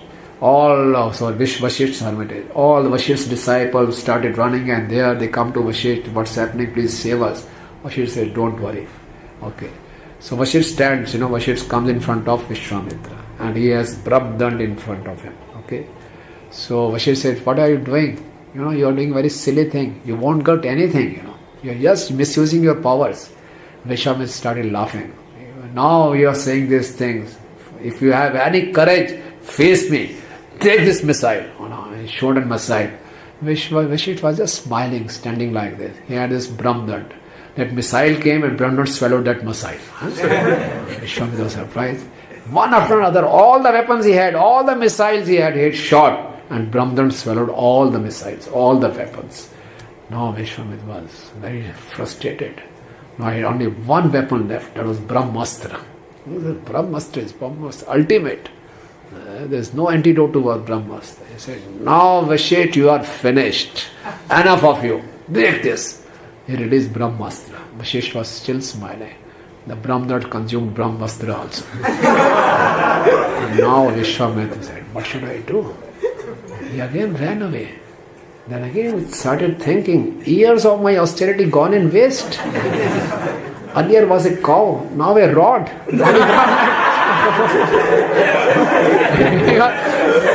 He was so insulted. You see, the amount of insult is inversely proportional to the cause of insult. Earlier was a cow, now a danda. What should I do? Then he said, that clearly shows the power of a Brahmana is much more than the power of a Kshatriya. What is the use of being a Kshatriya? I will also become a Brahman now. Brahm Rishi. I will become a Brahm Rishi. He has a Brahmdand, so I will also get this Brahmdand and I will become a Brahm Rishi. So he said, this time I will worship Lord Brahma to get this Brahmdand. Okay. So he started performing austerities. One after another, he started performing austerities. Now should I become a... After lots of austerities, Lord Brahma appears. He is very happy. Lord Brahma is reciprocating. He says, what do you want? He said, I want to become Brahm Rishi. Brahmaji thought for a moment. No, not now. At the best, you can be a Raj Rishi. And Brahmaji disappeared. So again, Vishwamitra was very frustrated. I am only Raj Rishi, not Brahm Rishi. So I wanted to be a Brahm Rishi. So he was not satisfied. He said, okay, let me go to the southern direction and perform austerities.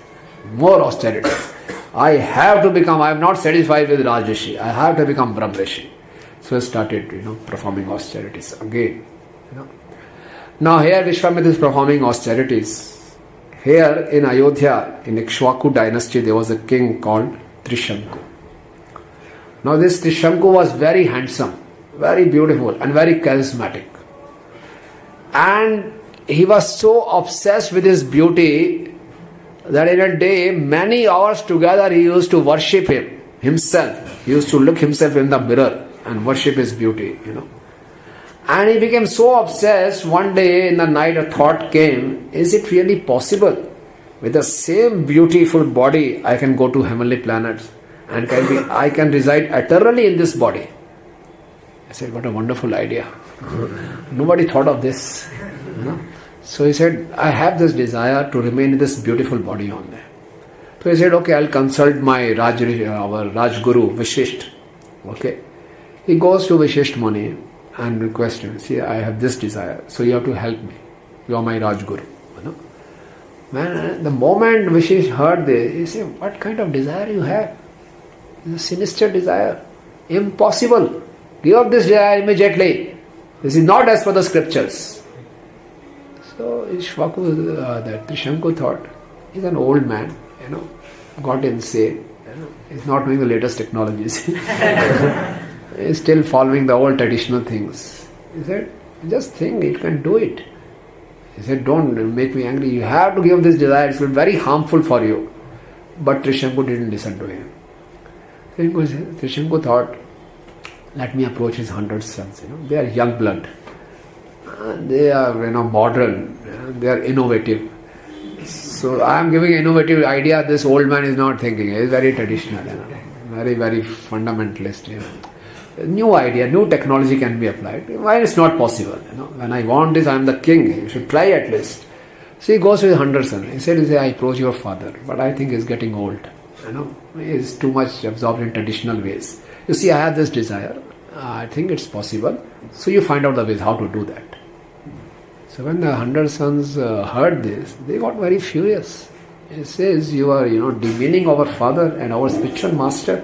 What do you think you are? What do you think you are? It is impossible. You cannot do this. He said, no, you try.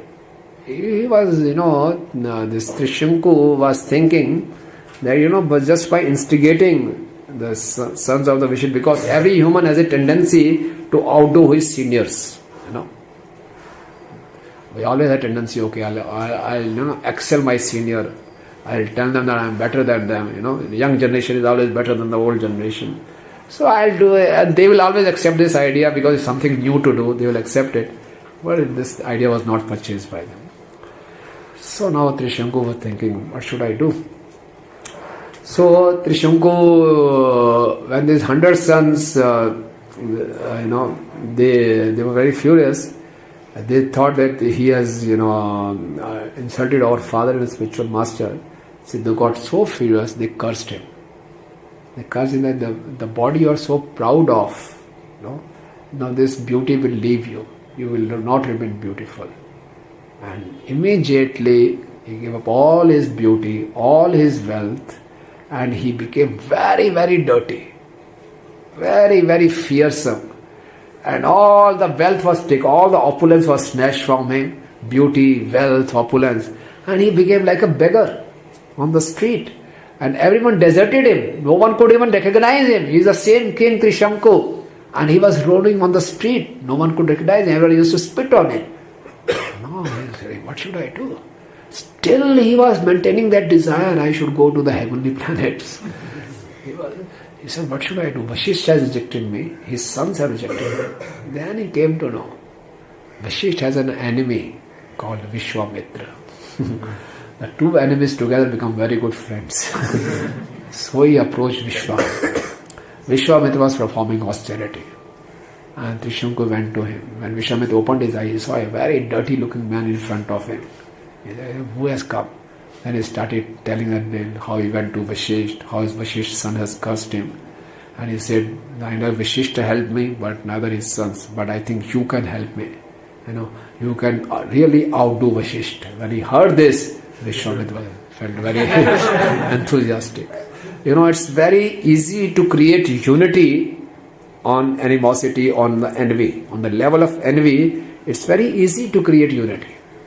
You will always find it is difficult to bring unity among the two devotees having good intentions. But it is very easy to bring unity among the devotees with, not so good intentions. Why?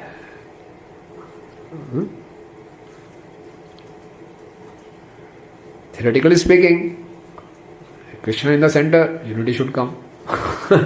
But we observe the persons who have some ulterior motives, they unite very nicely. And the person who have good motives, they have difficulties in getting together, getting along together. You see, I was just thinking, and some senior devotee shared with us, for motivation to do anything, Bhaktivinoda Thakur says the 4 platforms. What are those? 4 kinds of motivations, 4 levels of motivations. Fear, desire, duty and love. So the devotees who are trying to come up together with good intentions, they are at the level of duty or love. It's a very high stage. But to unite on the level of fear and desire is easy. It's a lower stage. So Trishanku and Vishwamitra, they united together on the level of fear and desire. They were fearful of Vishisht, and at least they had selfish desire to outdo Vishisht. So they united. So Vishwamitra said, don't worry, I'll arrange something for you. So Vishwamitra started performing a yajna. He said, I will send you to heaven in this body only. I will perform all the yajnas. And he sent his sons, go around and bring all the sages, and they will help me in this wonderful yajna, which has never been performed before. Very innovative yajna. So his sons went all around and collected all the sages. Now all the sages, because of fear of Vishwamitra, they came. They were not convinced of this yajna. This yajna can achieve anything concrete. But they just came. He's saying we have to go, otherwise Vishwamitra will kill us. So all of them then got together. And the yajna was started. And the final, when the yajna was over, so Vishwamitra called all the demigods to come and accept the offerings.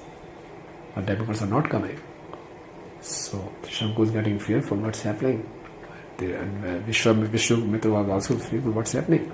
She again started, called the demigods, but they didn't come for accepting the offering. So Vishwamitra got angry. With the ladle with which he put the ghee, the wooden ladle, he raised that ladle and looked in the direction of heavens.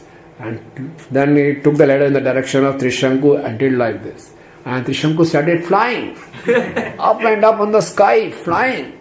And all the sages, when they saw this miracle, were surprised at the power of Vishwamitra. He is sending this Trishanku in the heavenly planet. Trishanku is flying, going up and up. Trishanku thought, yes, now I made it. It happened, I'm just going to enter in heavens. And as he was rising, all the sages were saying, Jai Vishwamitra, Jai Vishwamitra. And he was rising high and high and high, and Vishwamitra was holding the ladder like this.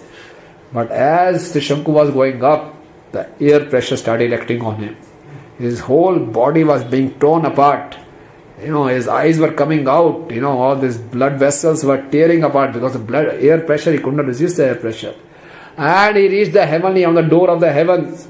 Indra was enjoying with the Apsaras. Dut came, some dirty looking person is outside. I don't know why you are here, from where he has come. Indra went out and said, Trishanku, you are not allowed. Just go down. Indra pushed him down and again started falling down. And Vishwamitra again pushed him upward and he started going up. And Trishanku was so helpless, so desperate. And then Indra finally pushed him down. And now Trishanku is coming down and is fearful. Save me, save me, save me. He's just about to die. And he landed on the earth. And, the Vishwamitra was very depressed. So many austerities he had performed for becoming a Brahm Rishi. All that tapobal he has used for sending Trishanku to heaven. And everything is exhausted. We think what to do. Now Trishanku was saying, give it up. I don't want to go to heaven. And I'm realizing my mistake. I have committed an offense against Vishisht. Indra had sent him back because you can't enter heavens because you have committed a mistake. You see, Trishanku represents what? Trishanku represents making a shortcut. Trishanku represents laziness, inertia. Out of laziness, we try for shortcut. And surprisingly, a lazy person is ready to do hard work in a shortcut. He won't accept the right way. He's too lazy, too much inertia is there. And Vishwamitra represents what? Vishwamitra represents over-enduring. Vishwamitra is over-enduring. Even if a person is not deserving, he is thinking that I will make him enter heavenly planets. So, Vashisht is completely balanced, in harmony. He is seeing the things as they are. So Trishanku, going for shortcut is always very dangerous.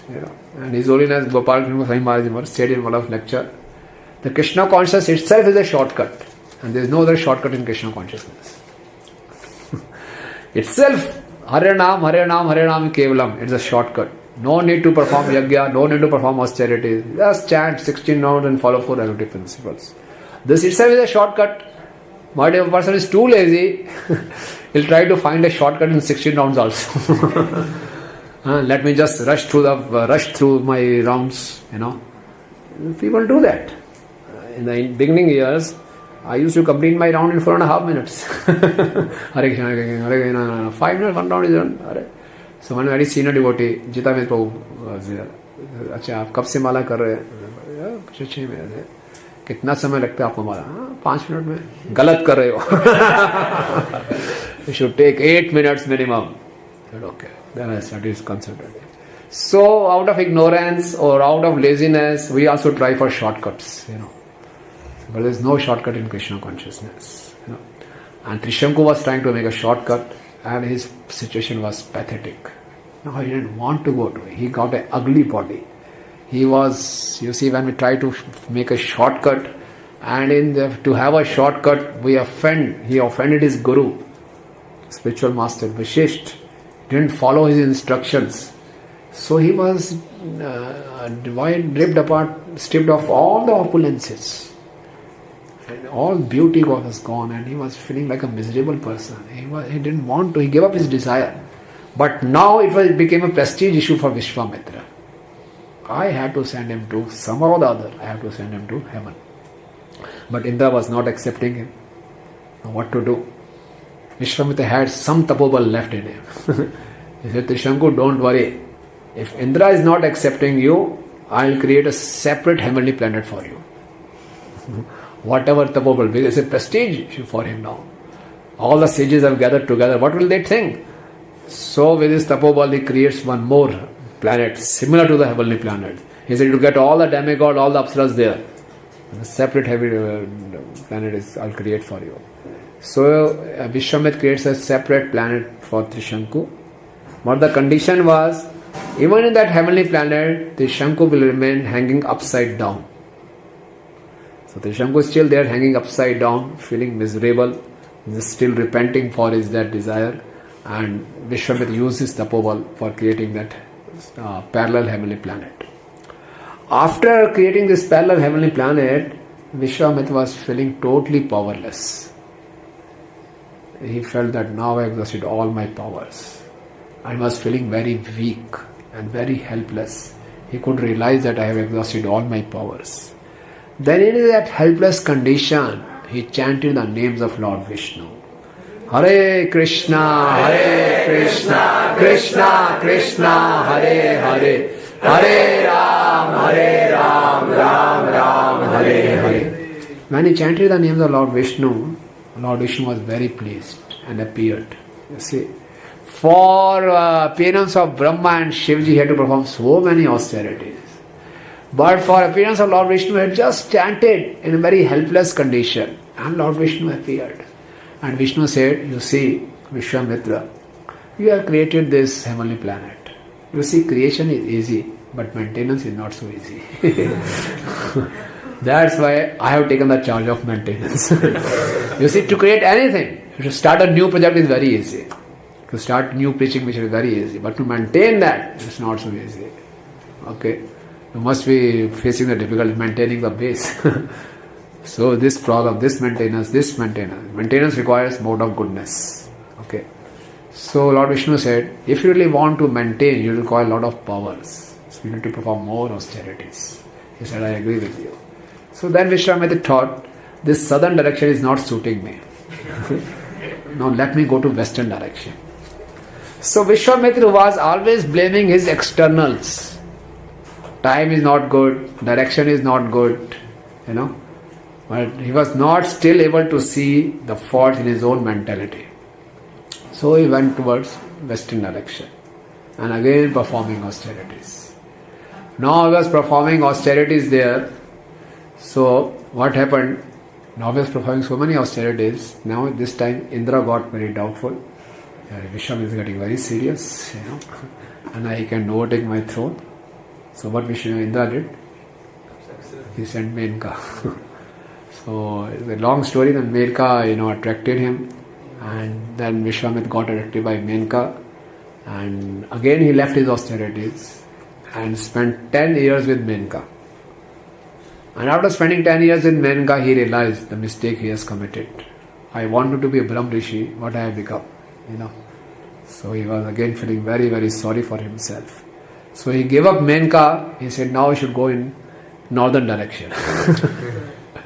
So he was changing directions. So you see, conditioned soul changes things that by changing the conditions, he can be happy. But we have to change our mental condition, not the external conditions. Without changing our mental setup, we can't be happy. So Vishwamitra was still not doing that. He changed his direction from southern to western to northern direction. Again, he started performing austerities. This time again Indra saw he's very serious. After 10-year interval again he has come. He's a very strange person. He's so determined. So again Indra got envious, very insecure. He said another Apsara. This Apsara was called Rambha. So Rambha was very fearful. He said, I'm not sure I will to seduce him. So this time when Rambha appeared in front of Vishwamitra burned her into, he cursed him to become a stone. Vishwamitra got very angry. So after cursing Rambha, again Vishwamitra felt that all his power have gone. So first it was who distracted him? Trishanku. He lost all his tapobal to make to revenge, to send Trishanku to heavenly planets. Then he went to western direction. He collected some tapobal which was wasted with Menka. Then he went to northern direction. Again he performed austerities, and this time he got angry.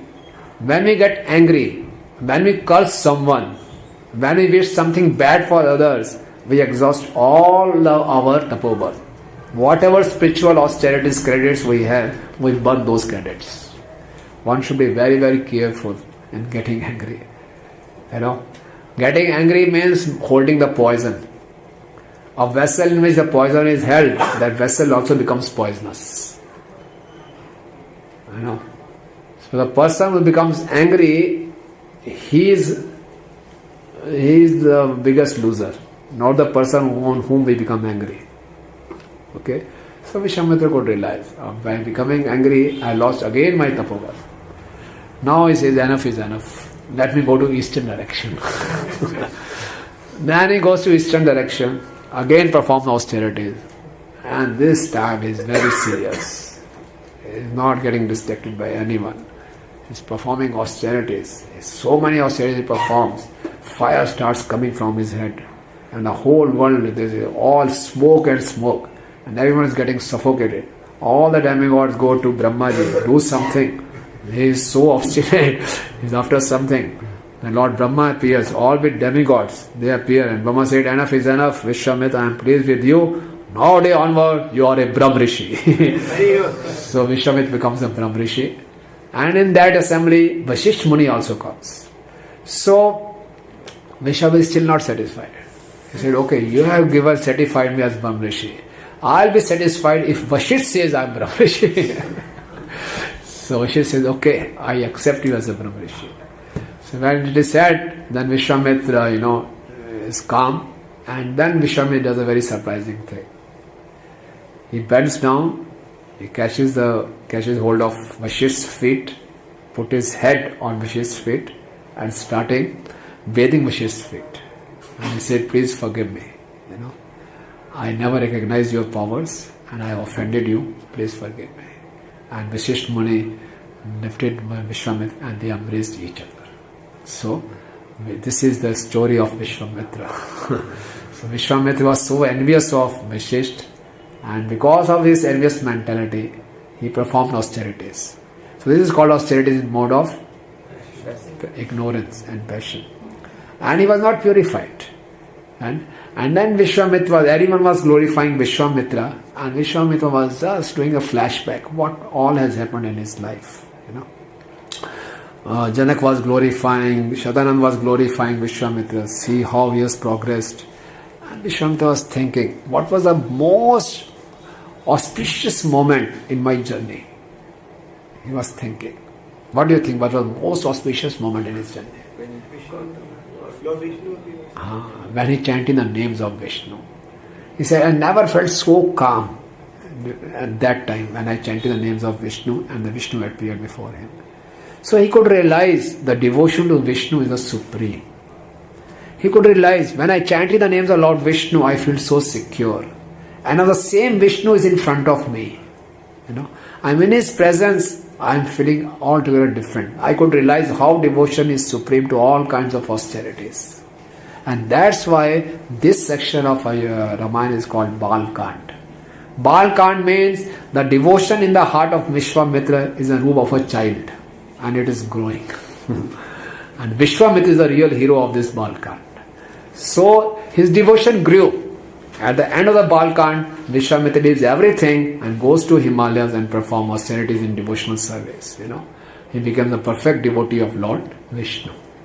So, with the association of Lord Ram and throughout his journey, he could realize he was always appreciating the beauty of Ram and Lakshman, and he realized just by chanting his names, I felt so nice. And with his personal presence, I am feeling my heart is getting purified, my heart is softening. So the devotional people was growing. As a child, it was so immature, but slowly the devotional people got mature, and that was the end of Balkand. Okay, so we'll stop here, and the Balkand is still not complete. It will end with the marriage of Ram and Sita. So I think we'll take that section in second part of the lecture. So that was the Balkand. Bhagavan Ram Lakshmana ki Jai, Vishwamitra ji ki Jai, Nithai Gaur Premanande. Anything else? So all the principles we discussed. What are the principles you written? Yeah, one more thing, one more principle you can write, I couldn't tell you. When Vibhishan was asking for benediction, so both Ravan and Kumbhakarna were pressing upon him. Hey, don't ask for this, ask for something else. But Vibhishan resisted what? Peer pressure. Vibhishan resisted the peer pressure. So resisting the peer pressure is true courage. And more courageous than resisting the peer pressure. Okay, sometimes we are able to resist the peer pressure, but after resisting the peer pressure, more courage is required to resist the pressure of temptations. So this is the principle. Why we are writing this principle, we'll tell you later on. Okay, I am just checking. I had noted some principles. I am just cross-checking whether I have completed every one or not. Okay.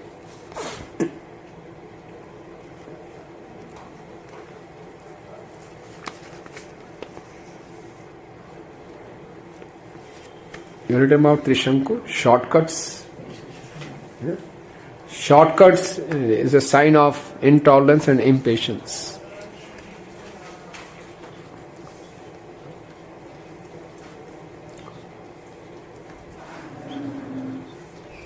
Okay. Yeah. Yeah, please. We couldn't understand Vishwamitra's behavior. Yeah. On one hand, he was helpful of proving his position to Vashishta. And as soon as Vashishta recognized him as Brahmarishi, then immediately he fell down at his feet and fell from his feet. So how come this kind of transformation within movement comes within a person? One side he is proud and then Yeah. Very interesting. All through Vishwamitra was keeping that envious mentality against Vashishta. And after that, when Lord Brahma blessed him, okay, now you are Brahmarishi, and Vashishta also recognized as Brahmarishi. So it is mentioned in the Ramayana that change of heart took place. His heart changed. Maybe because the Vasishtha was magnanimous enough to accept him. Seeing the accommodative attitude of Vasishtha, Vasishtha also could have maintained some grudge against him, But Vasishtha was not maintaining any grudge. Seeing the broad-mindedness, large-heartedness of Vasishtha Muni, his heart melted. And this was greatness of Vishwamitra that immediately bowed down and accepted his mistake. And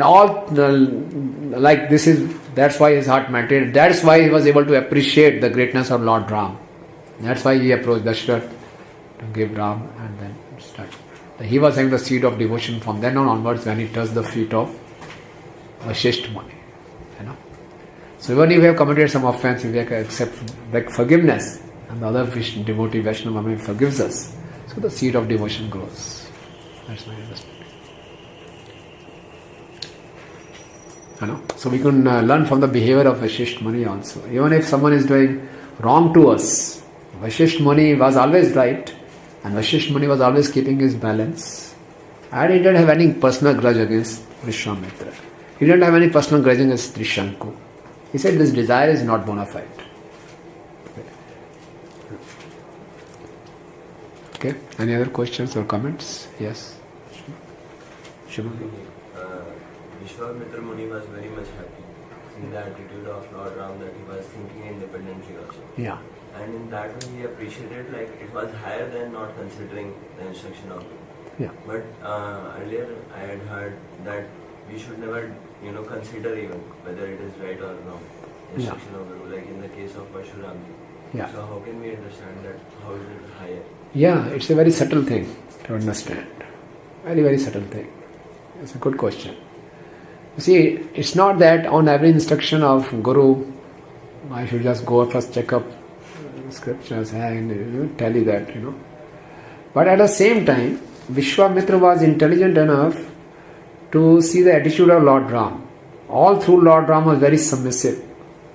And all through he could see that Ram was trained in a particular way. He has been trained by his mother to respect all the women, and to see women as a symbol of purity. And now I am telling him to kill a woman. And he has accepted this instruction. But, his mother's instructions are contradicting with him. So he is thinking. So, Vishwamitra could see that this person is independently thinking. And this is a leadership trait. So he thought he can be invested with more powers, more responsibility. Vishwamitra saw this good quality. It's not that we should be independent of Guru's instruction. But it's a good quality to be independently thoughtful.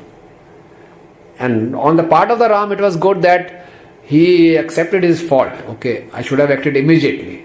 I delayed it to some extent. So please forgive me. Or Vishwamitra said, okay, that's okay, but I could see the good part of it. The good part was that at least you are contemplating, you have the capacity to think independently. So I recognize that. So that is. Even Prabhupada encouraged his disciples to be independently thoughtful. Not to be independent, but to be independently thoughtful. Okay? Like some instruction is given to you. Like Prabhupada was given the instruction to go to the West and preach. Okay? So Prabhupada preached in West. America, London, Europe, he preached. But Prabhupada was again contemplating. Prabhupada wanted to preach in Russia also. And then Prabhupada wanted to preach in India also. And Prabhupada's God brothers went to London. So Prabhupada selected New York. Independently thoughtful in there. And then Prabhupada had the principles. And as per the time, place and circumstances, Prabhupada adjusted the details. All those God brothers criticized him, what Prabhupada is doing. He's adjusting so many details. Prabhupada knew the principle. Prabhupada knew the desire of his spiritual master. You have something to add? Yeah. Clear, Prabhu? Yeah. When was Ramayana written? Previously I heard that Valmiki wrote it before Ramayana actually took place. Yeah, actually I was under the same impression, but I read in a book Valmiki Ramayana. This Valmiki Ramayana appeared when Ram was around 40 years old. That's what I told in the beginning. Because Love Kush were there. And Valmiki trained Love Kush. And that's why yesterday you were there, no? Yes. Yeah, so Valmiki was thinking, why Brahma has he come to my hermitage? Because Sita Mata is here. That's why I am blessed with Brahmaji's presence. So, as per the Valmiki Ramayana, it's mentioned that when Ram was about 40 years, then this Valmiki Ramayana was composed.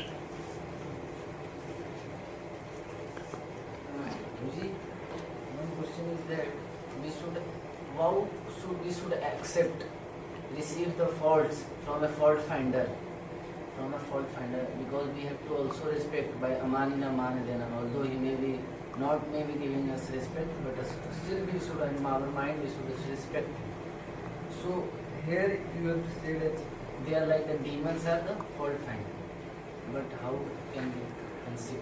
Yeah. I mean, the fault finders are compared to like demons who contaminate the Yagyashala. You know? And Yagyashala is our mind. Okay.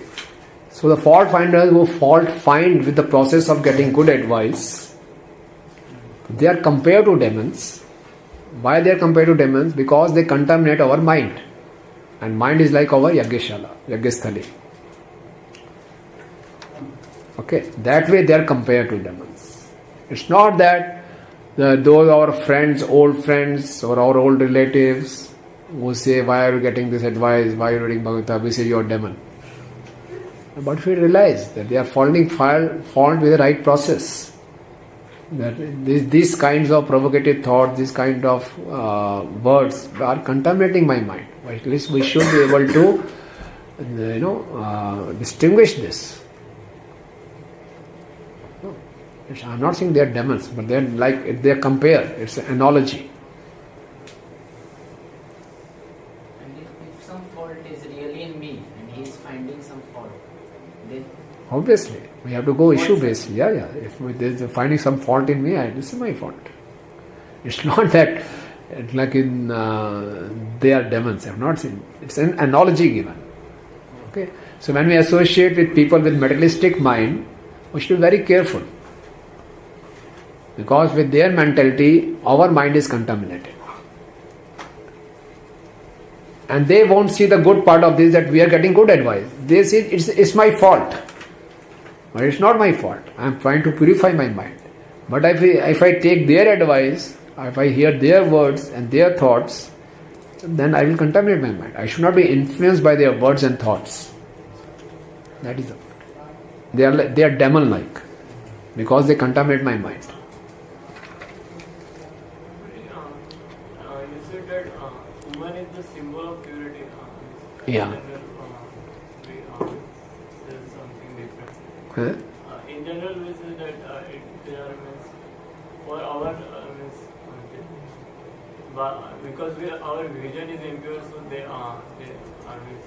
Yeah, they are symbol of purity because our vision is impure. So what's wrong with them? No, I couldn't understand your question.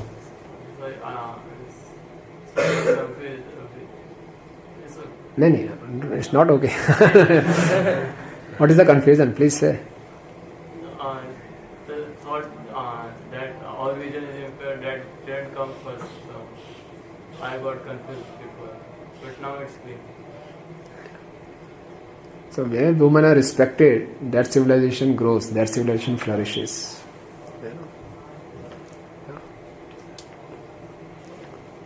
Yes. Like in Bhagavad Gita, Lord Krishna says that even though we should do our duty according to our nature, even though we may commit some fault in 18th chapter. So, Vishwamitra was a Kshatriya according to his nature. So, he was trying to become Rishi.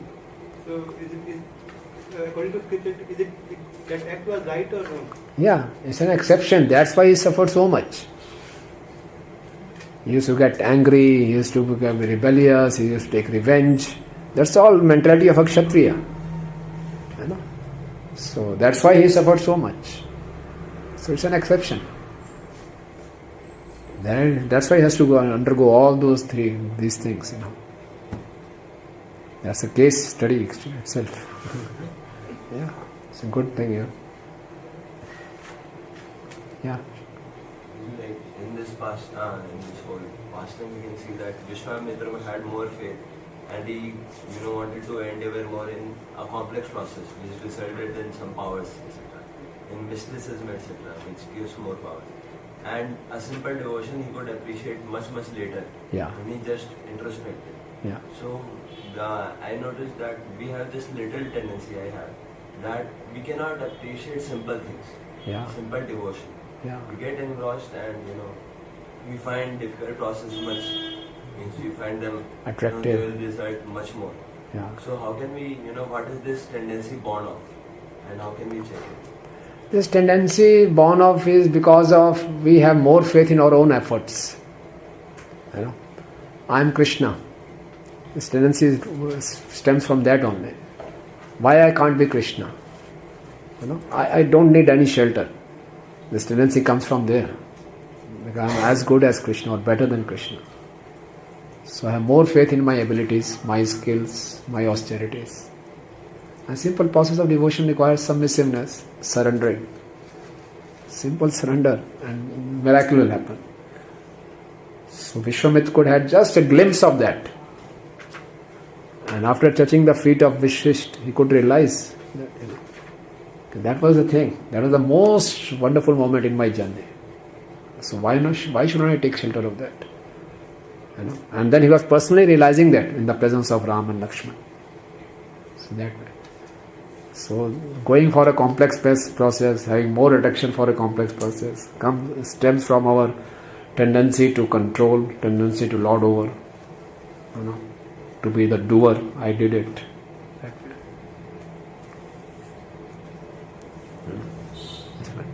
Why Parsuram want to kill Dashrath? He didn't want to kill Dashrath Maharaj. Parshu Maharaj was on a mission to get this earth rid of all the Kshatriyas who were not performing their duties. So he inherited all the Kshatriyas 21 times. So he was on his mission. And he had given two conditions. To meet this condition, I won't touch you. So that way. But Dashrath Maharaj was doing his duties, so why would he kill him? He said, okay, he is on the mission to kill all the Kshatriyas. Why to take chance? If I have this safety option, why to unnecessarily engage in battle with him? If this other option is there, okay. It's not like Kshatriya is always looking for fighting and all those things. If it can be avoided, it's avoided.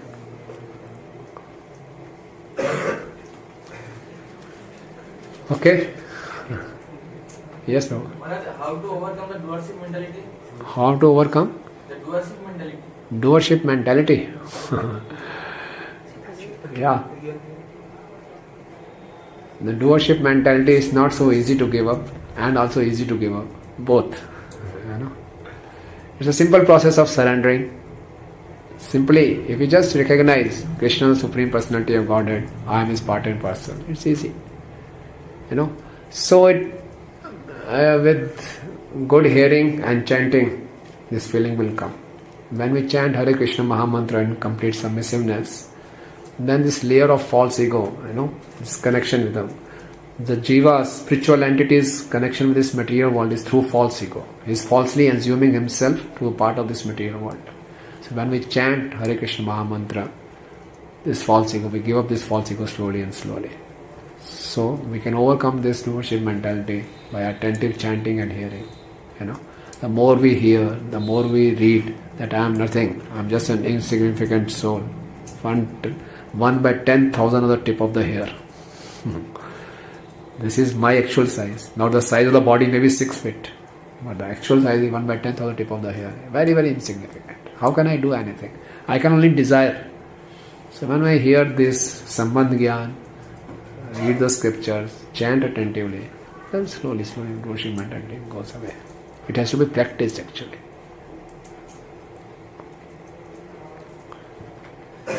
Okay. Balkand was interesting. It's all mercy of Valmiki ji and Srila Prabhupada, and we can get this knowledge, we can share this knowledge, and let's pray that we can make best use of this divine knowledge and imbibe these principles in our life. Raman also had divine knowledge. But Raman never cared to use this knowledge. Later on we'll discuss how Raman encountered Lord Shiva, and how he prayed to Lord Shiva. So he had all the knowledge, he remembered all the verses, but he was never putting them in our life. So we should try to use these principles in our life. They are not very easy to practice because the whole atmosphere, all around us, the people are not using these principles. But if we can even take one principle and imbibe in our life will change. That is the whole purpose of Vijayadashmi. Okay? Thank you very much. भगवान श्री रामचंद्र की सीताराम लक्ष्मण हनुमान की हृदय गौर प्रेमानंदे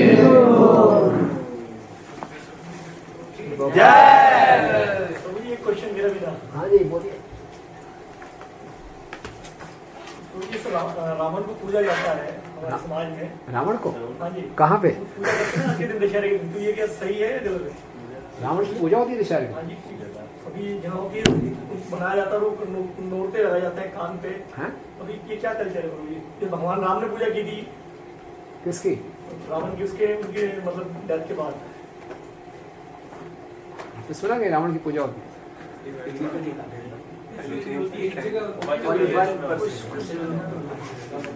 ऐसी बहुत ही चीजें आ गई जिनका शास्त्रों में कोई पढ़ना नहीं है। बहुत दिनों से हमारे बड़े जो है बुजुर्ग हैं वो यही करते आ रहे हैं, तो वही हम फॉलो कर रहे हैं। गलत है?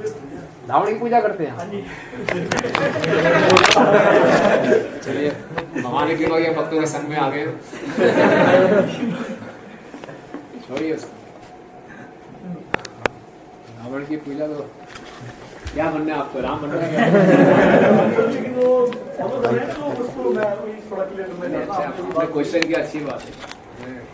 राम जी की तरह बनना है, रावण की तरह नहीं। जिसकी पूजा करेंगे उसी तरह बनेंगे। उसकी नॉलेज की पूजा हो गई थी, जो नॉलेज थी उसको, उसने केयर नहीं की नॉलेज की। आपने भी बहुत